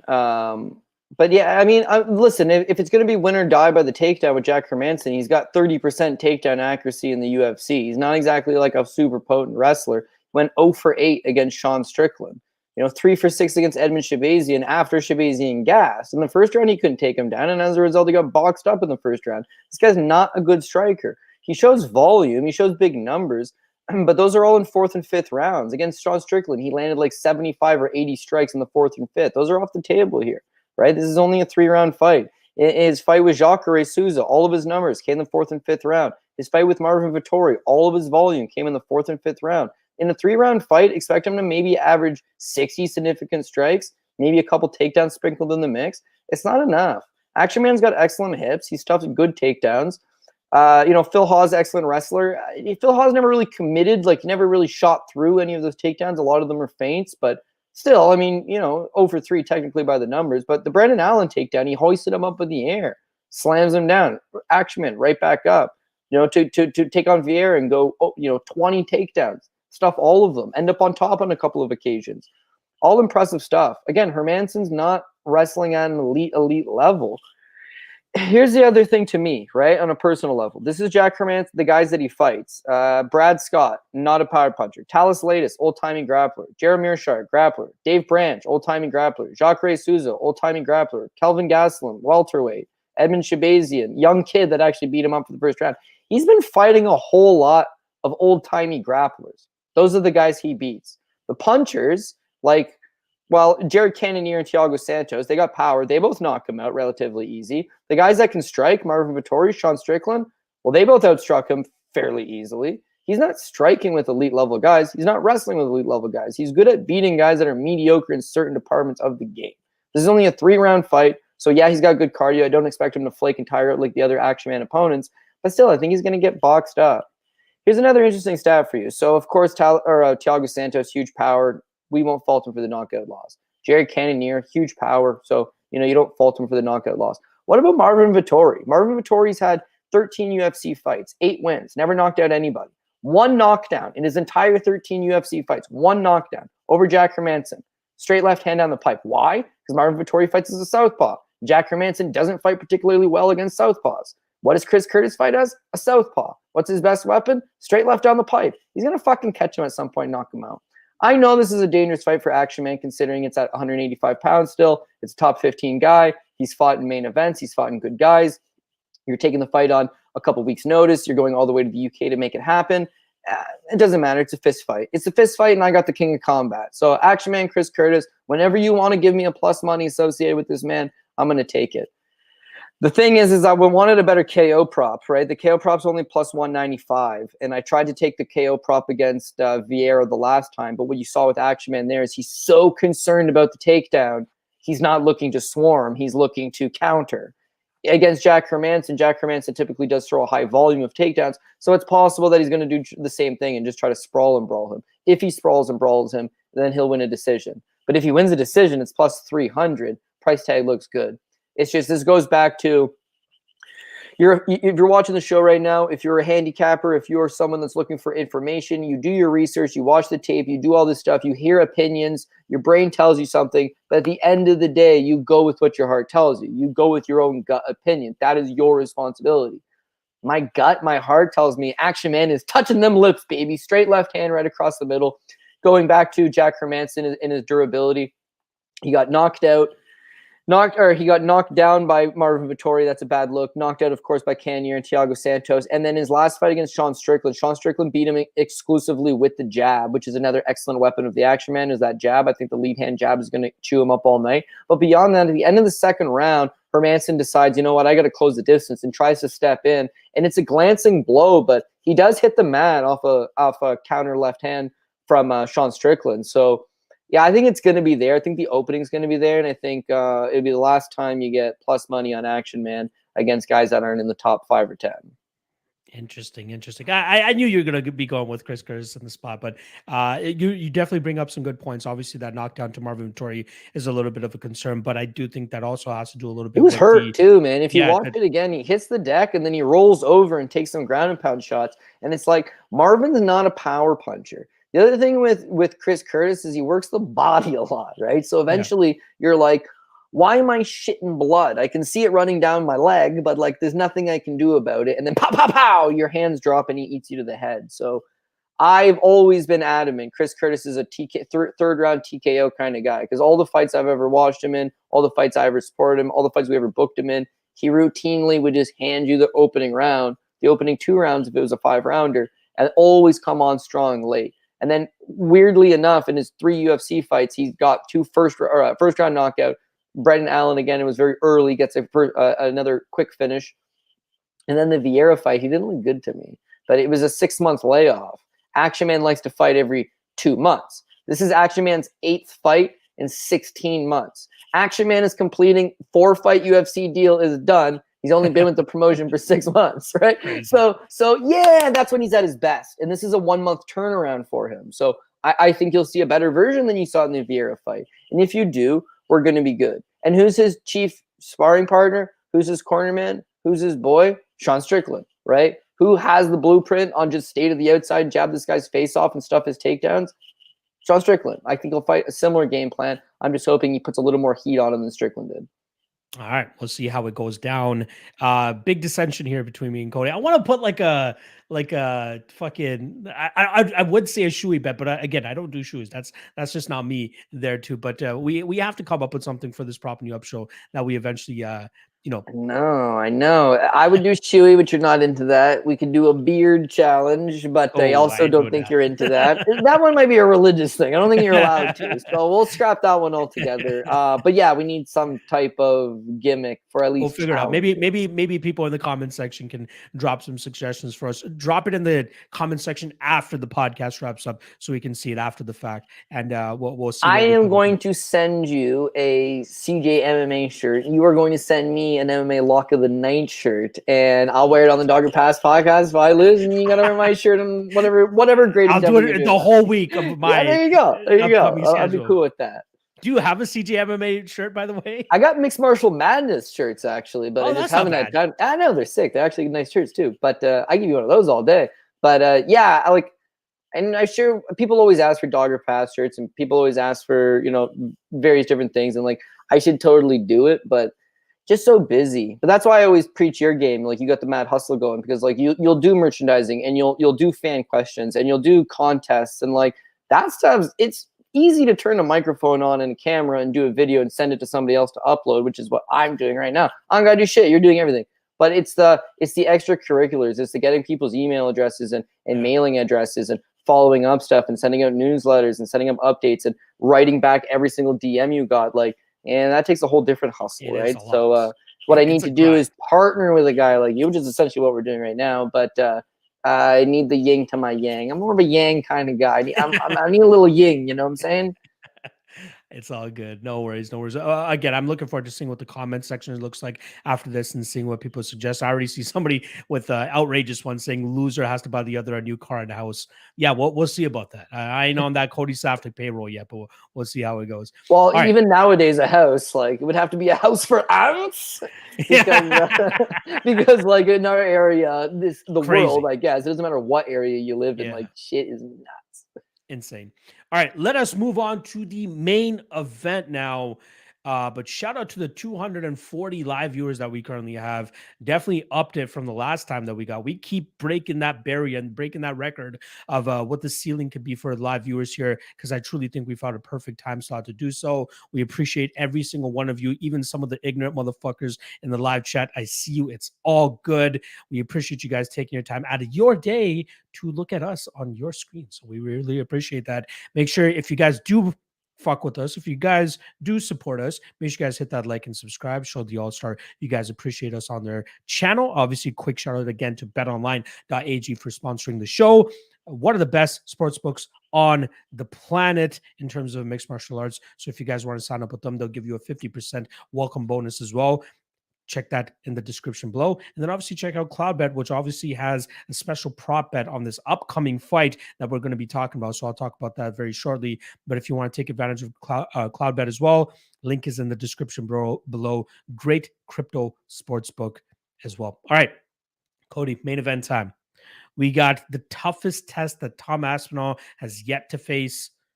He's going up against Curtis Blaydes here. And in terms of odds, the public is on the Tom Aspinall side, and I don't blame them, right? Minus 135 is where he's coming in at, plus 115 the return on Curtis Blaydes. There's always a certain point where hype overtakes skill and stylistic matchups, right?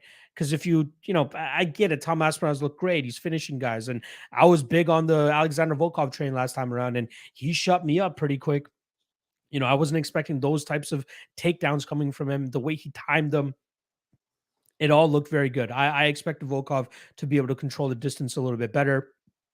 And Tom Aspinall pretty much just cut through him like butter that night. It was very tough to watch as a Volkov backer that night, because I thought, oh, okay, he got back to his feet. Now he can get back to his bread and butter of just sticking with the striking, maintaining the range. And then Tom Aspinall was like, nah, dog, we're going right back to the ground. And then he eventually locks up that submission and gets that win. So, kudos to Tom Aspinall. He continues to prove me wrong. The one outlying issue I still have about him, I still think that the guy has a bit of a cardio issue. And if there's somebody that's going to extend him, it might be Curtis Blaydes, right?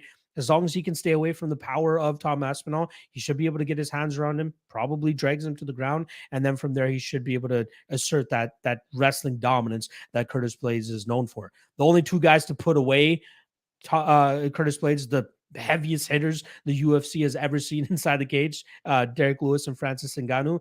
Does Tom Aspinall match that type of power? I don't think so, but he matches the ability to knock somebody out, given his speed, his footwork, and his timing. Because that is, a large part of being able to knock somebody out, especially if you don't have godlike power like Francis Ngannou does. So there is that concern for me, that if Tom Aspinall lands clean enough on Curtis Blaydes early in this fight, he could put his lights out. That is the biggest concern for me, bar none. But I think that if Blaydes can get his wrestling going, can drag this fight to the ground and start grinding it out, I think we'll see those cardio issues of Tom Aspinall start to show themselves. I think we'll see his back a little bit flatter on the mat. I think we see him give up that half guard, that side control, that full mount. And then I think from there, we'll see Curtis Blaydes go to work from on top and get him out of there probably by the third round. That is my official prediction, third round TKO by Curtis Blaydes via ground and pound. But in terms of my favorite bet for this fight, it's got to be the under 3.5, which is currently sitting at minus 175. That covers that Aspinall early KO, which won't lie, I'm scared about. It could absolutely happen.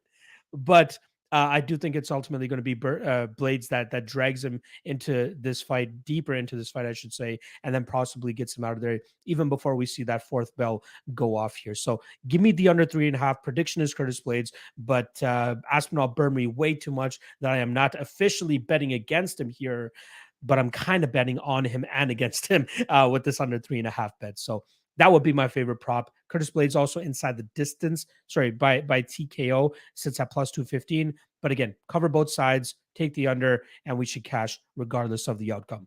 What about yourself, Cody? Here, are you fully on the Tom Aspinall train, or do you think that Curtis Blaydes brings a screeching halt to this guy's run? Yeah, I got the same concerns as you, same concerns as everybody, and I think that's why this would be a good live betting opportunity. I am going to go with Tom Aspinall. I think Tom Aspinall does land the KO, but if this gets out of the first or second round, like you're saying, third round stoppage for Blaydes, if this thing goes a round or two, I'm pulling the shoot 100% and betting Curtis Blaydes. Even if he's lost the first couple rounds, we know he can go 5 rounds. We know he's got the wrestling. We don't think Tom Aspinall can fight a heavy 25 minutes. He hasn't had to show it. He looked a little bit winded in the Arlovsky fight before submitting him. There's reason to doubt that he can fight a hard-fought 15, 20, 25 minutes. And then if the fight goes that long, Blaydes could take over for sure. But again, this is a card largely where there's not a lot of these there's a lot of these spots where it's like I just got a feeling that the knockout's going to materialize. And this Tom Aspinall is another one of them. Listen, the guy's gigantic, right? He's 6'5", 78-inch reach, sorry.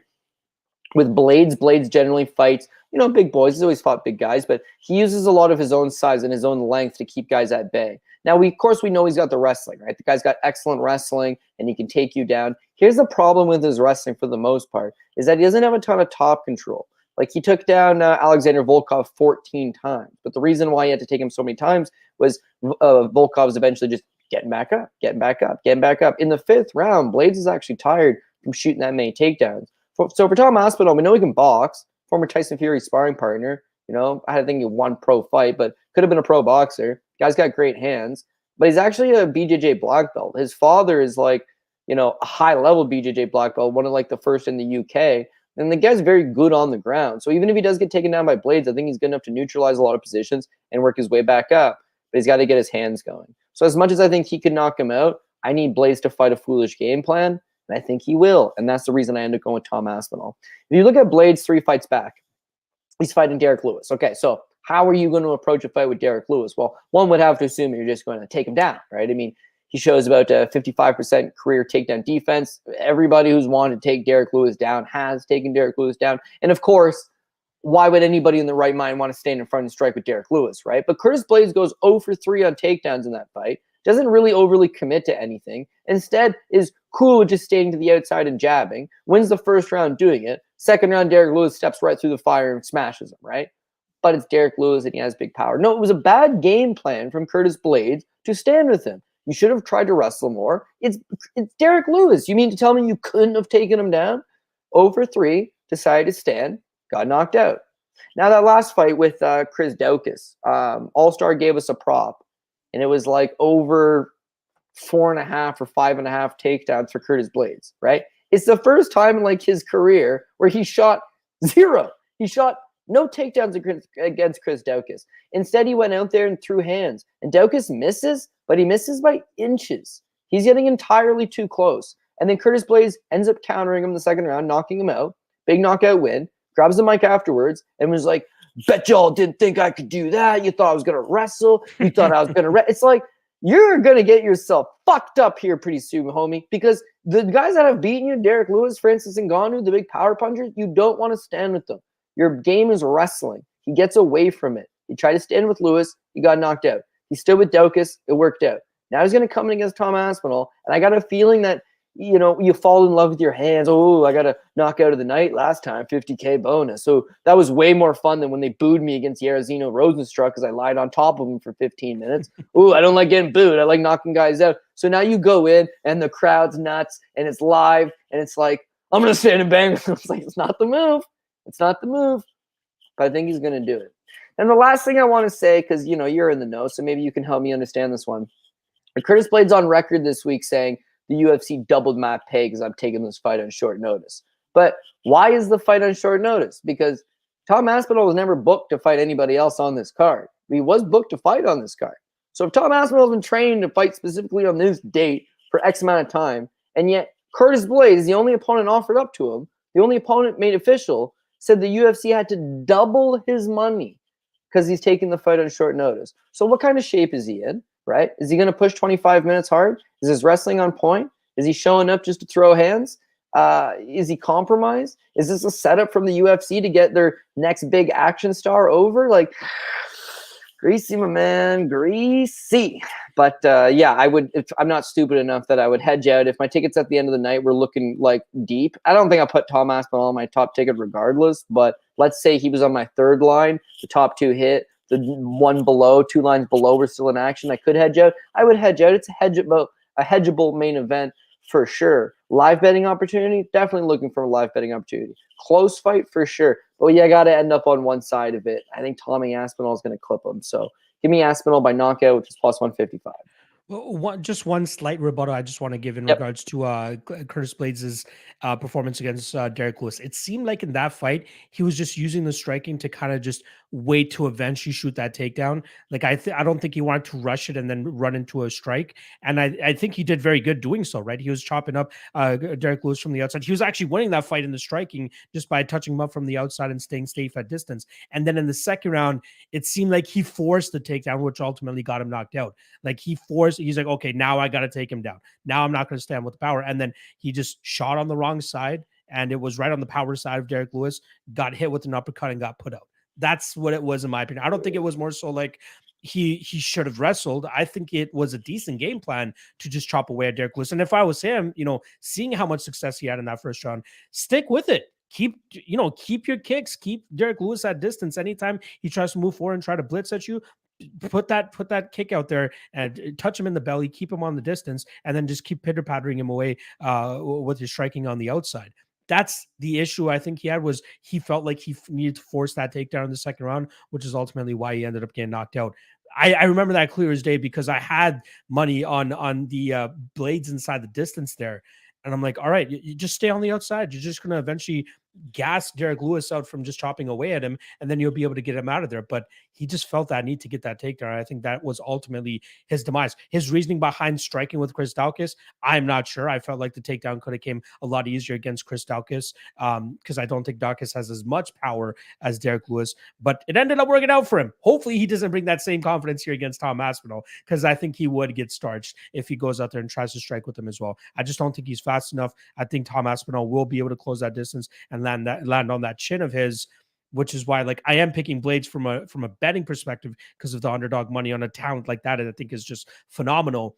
Plus all the other attributes of him being a great wrestler. I think he can impose those things, but I am scared, which is why I'd rather take the violence in the spot. And lastly, in regards to your query in regards to why Curtis Blaydes took this fight on short notice and took that double paycheck, it sounds like it was similar to what happened in that March UFC London card, where they just couldn't settle on a main event and they pulled Alexander Volkov from a different fight and plugged him in against Tom Aspinall because they believe in the hype and the popularity that Tom Aspinall currently has.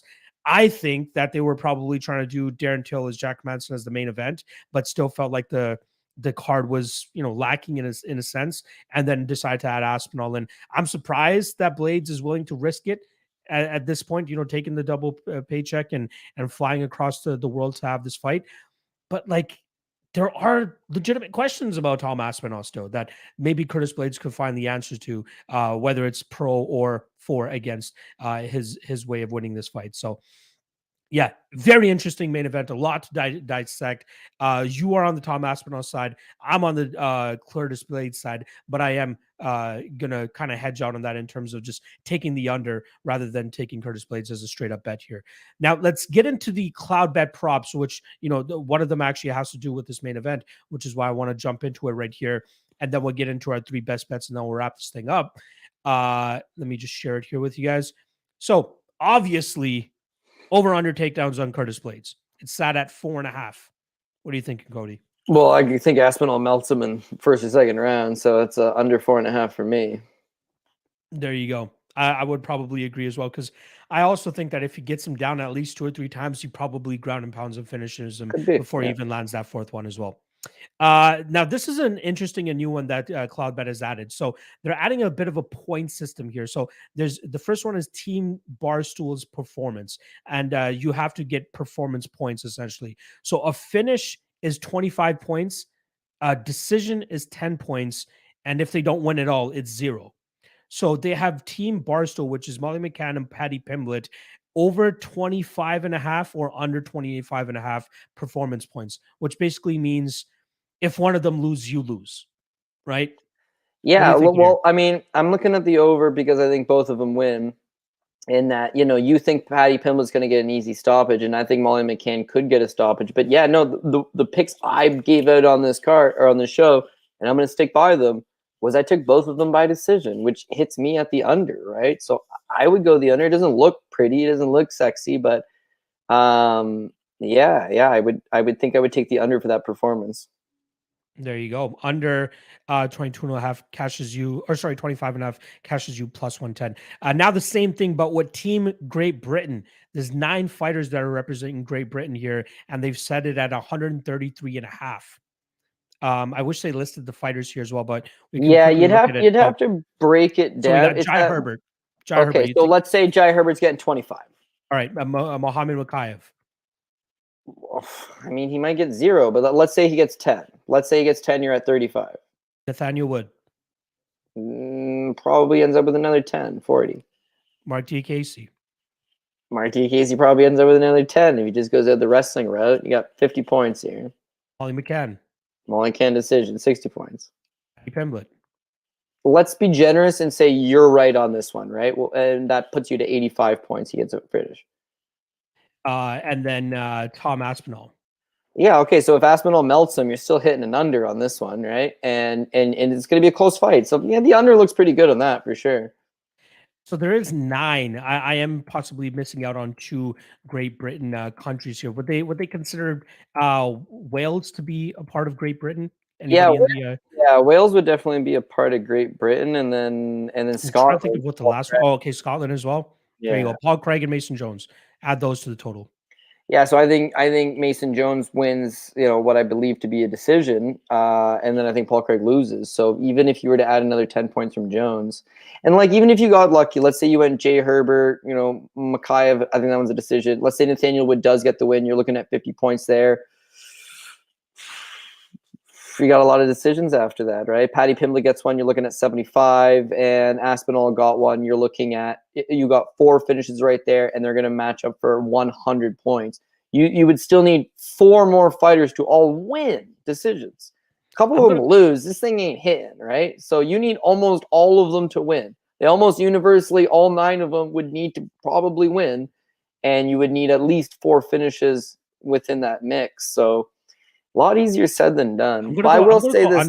I'm going to go with the under on 133.5 there. I got the under as well. But I will say the last time they went to the UK, Mokaev won, so they went 1-1. Elise Reed beat Corey McKenna, so they're 1-1 there. Jack Shore won 2-1. Paul Craig 3-1. Grundy lost 3-2. Jay Herbert lost 3-3. I guess it wasn't a rout. Molly McCann won 4-3.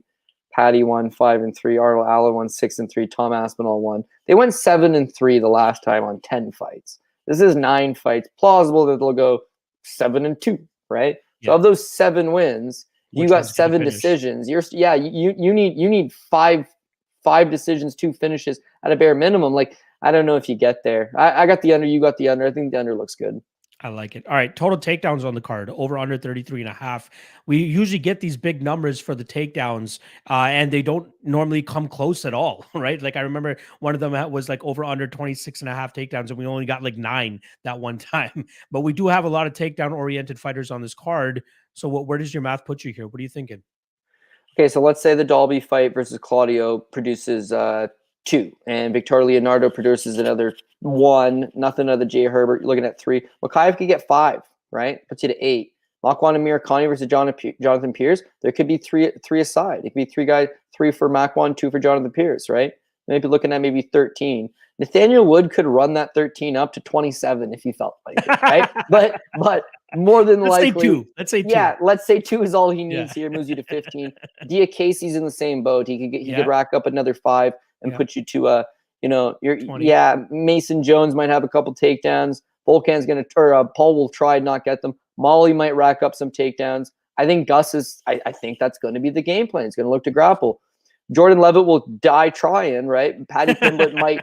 I've seen this before. A guy shoots a takedown, the other guy stuffs it, and they fall to the ground, and Buddy ends up on top, and they give you a takedown because it's when he took the guy down, it's not really. You kind of lost his, but they'll score it for you. So Leavitt versus Pimblett probably produces. Jack's gonna damn sure try. I don't think he'll Chris land at lets least him, 2. I but think he he'll might land he at mi- but he least might 2. squeak out 2 out of that. And Yeah. Blaydes should try and could rack up 5. So the under's been crushing it the last couple times, but you've got wrestlers on this card, and you've got wrestlers that traditionally score lots of takedowns. Yeah. You know, Yeah. the Tim Elliott's of the world, guys that'll go get 10, even though they only got 3 minutes of top control out of the 10. You got that on this card, so I would be inclined to lean the over on that one. I'm actually going to be right there with you as well. Over 33.5 takedowns on the total card. Right there with you. All right, fight of the night, Cody. What are you thinking? Where are you leaning here? Fight Again, of the these are long night, shot and ones, this is but of yeah. the main card, or is this the entire Full card, full card. full card fight of the night? I am going to go with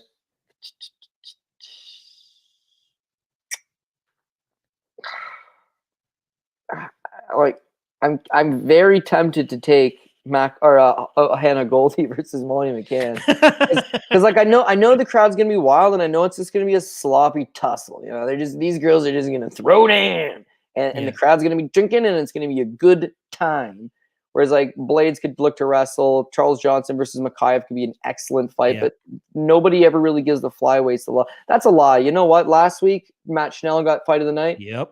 Crazy good fight with Sumadirji representing the flyweights. I'll go with Mokaev, Charles Johnson at plus 1,200. Yeah, I'm going to split mine between that one and Klein and Jones, because I think that the way just Jones fights, it always produces a very entertaining fight. You're right about that one. Both of those at plus 1,200, I think it's worth a shot. I think even Nelson and Herbert could sneak in there if at least Nelson can get a knockdown or two. But yeah, I think those two that we just picked with Johnson, Mokaev, as well as Klein Jones is a good spot. Yeah, all right, the reason why I didn't end up going that route is, you're looking for, like, Schnell took a beating and came back and got the finish. That's what makes it exciting, right? If Herbert lands on Nelson, he's putting him out. If Nelson lands on Herbert, he's probably putting him out too. So like, it could be a first round knockout where the fans will love it and someone will get 50,000 for a KO of the night, but it ain't competitive enough to be a fight of the night. Same thing with Volkan Oezdemir, Paul Craig. It's like, I think it's gonna be a really fun fight.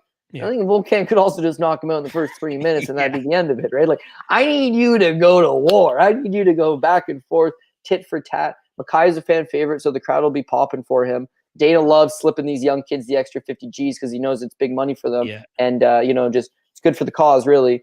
And Charles Johnson, I said this yesterday on the Dogger Pass, he's flyweight action man, 31 years old, seasoned vet, begging to come to the UFC. Should have been here years ago, right? Or at least a few fights ago. And now that they're bringing him in against a hot prospect, it's like, oh, I never heard of him. He's probably no good. It's like, he's actually really good, and older, not prone to make the same mistakes. He's 10 years older than Mokaev, which is usually not a good thing. And then you consider was only 31 years old. He's still in the prime of his career. So that's actually an advantage, the 10 years. It'd be a good scrap, a good proper scrap. Now plus 1,200, I could see that coming. There you go. And then fastest finish on the main card. I'm going to go with Volkan Oezdemir at plus 650. But what are you feeling? Yeah, I would say Volkan and Oezdemir as well. If I wanted to split it, I would say Volkan and Tom Aspinall. I think both of them have potential to land a first-round KO. You liked Paddy. I didn't care as much for it. Krylov possible, but Gus would have to be very shot. Chris Kurtz is going to take his time. Leavitt ain't finishing a sandwich. Well, unless it's an inverted triangle over a Matt Sales sandwich, because, like, that guy's just not good. By the way, did I mention earlier he choked out Kyle Nelson? Like, what the fuck? Anyways, we'll have to see how the fights shake up. But yeah, fastest finish, I'm gonna have to piggyback on with you on that. Actually, let's be different. You got Volkan, I got Tom. And if any one of us hits, we're profitable on the night, right? Exactly. And we can beat our chest next week. That's fine. All right, let's get to the 3 best prop bets and then we'll sign off here. I'll kick things off as I usually do. First prop that I like the most is the under 3.5 in the main event. Blaydes versus Aspinall, minus 175. A little bit chalky there, but I do think we see a finish. I'd be surprised if this fight even hits the 4th round. Yeah, hopefully it's a Blaydes finish so I can pout my chest a little bit about calling Blaydes. But either way, I'll be cashing a ticket as long as this fight finishes under 3.5. Second up, going Jack Hermansson via decision at plus 250. I think his grappling will be the difference maker here. I do think he's big enough, and he has the technical wrestling abilities to give Chris Curtis trouble. As long as his chin and his durability is good, I think he'll have more than enough opportunities to get his hands around Curtis, drag him to the ground, and just control him. He is one of those guys that does look to finish on the ground, but Chris Curtis is very difficult to put away. Yeah, I'll go Hermansson by decision plus 250. Lastly, and this one will trickle right into Cody's top 3 best prop bets.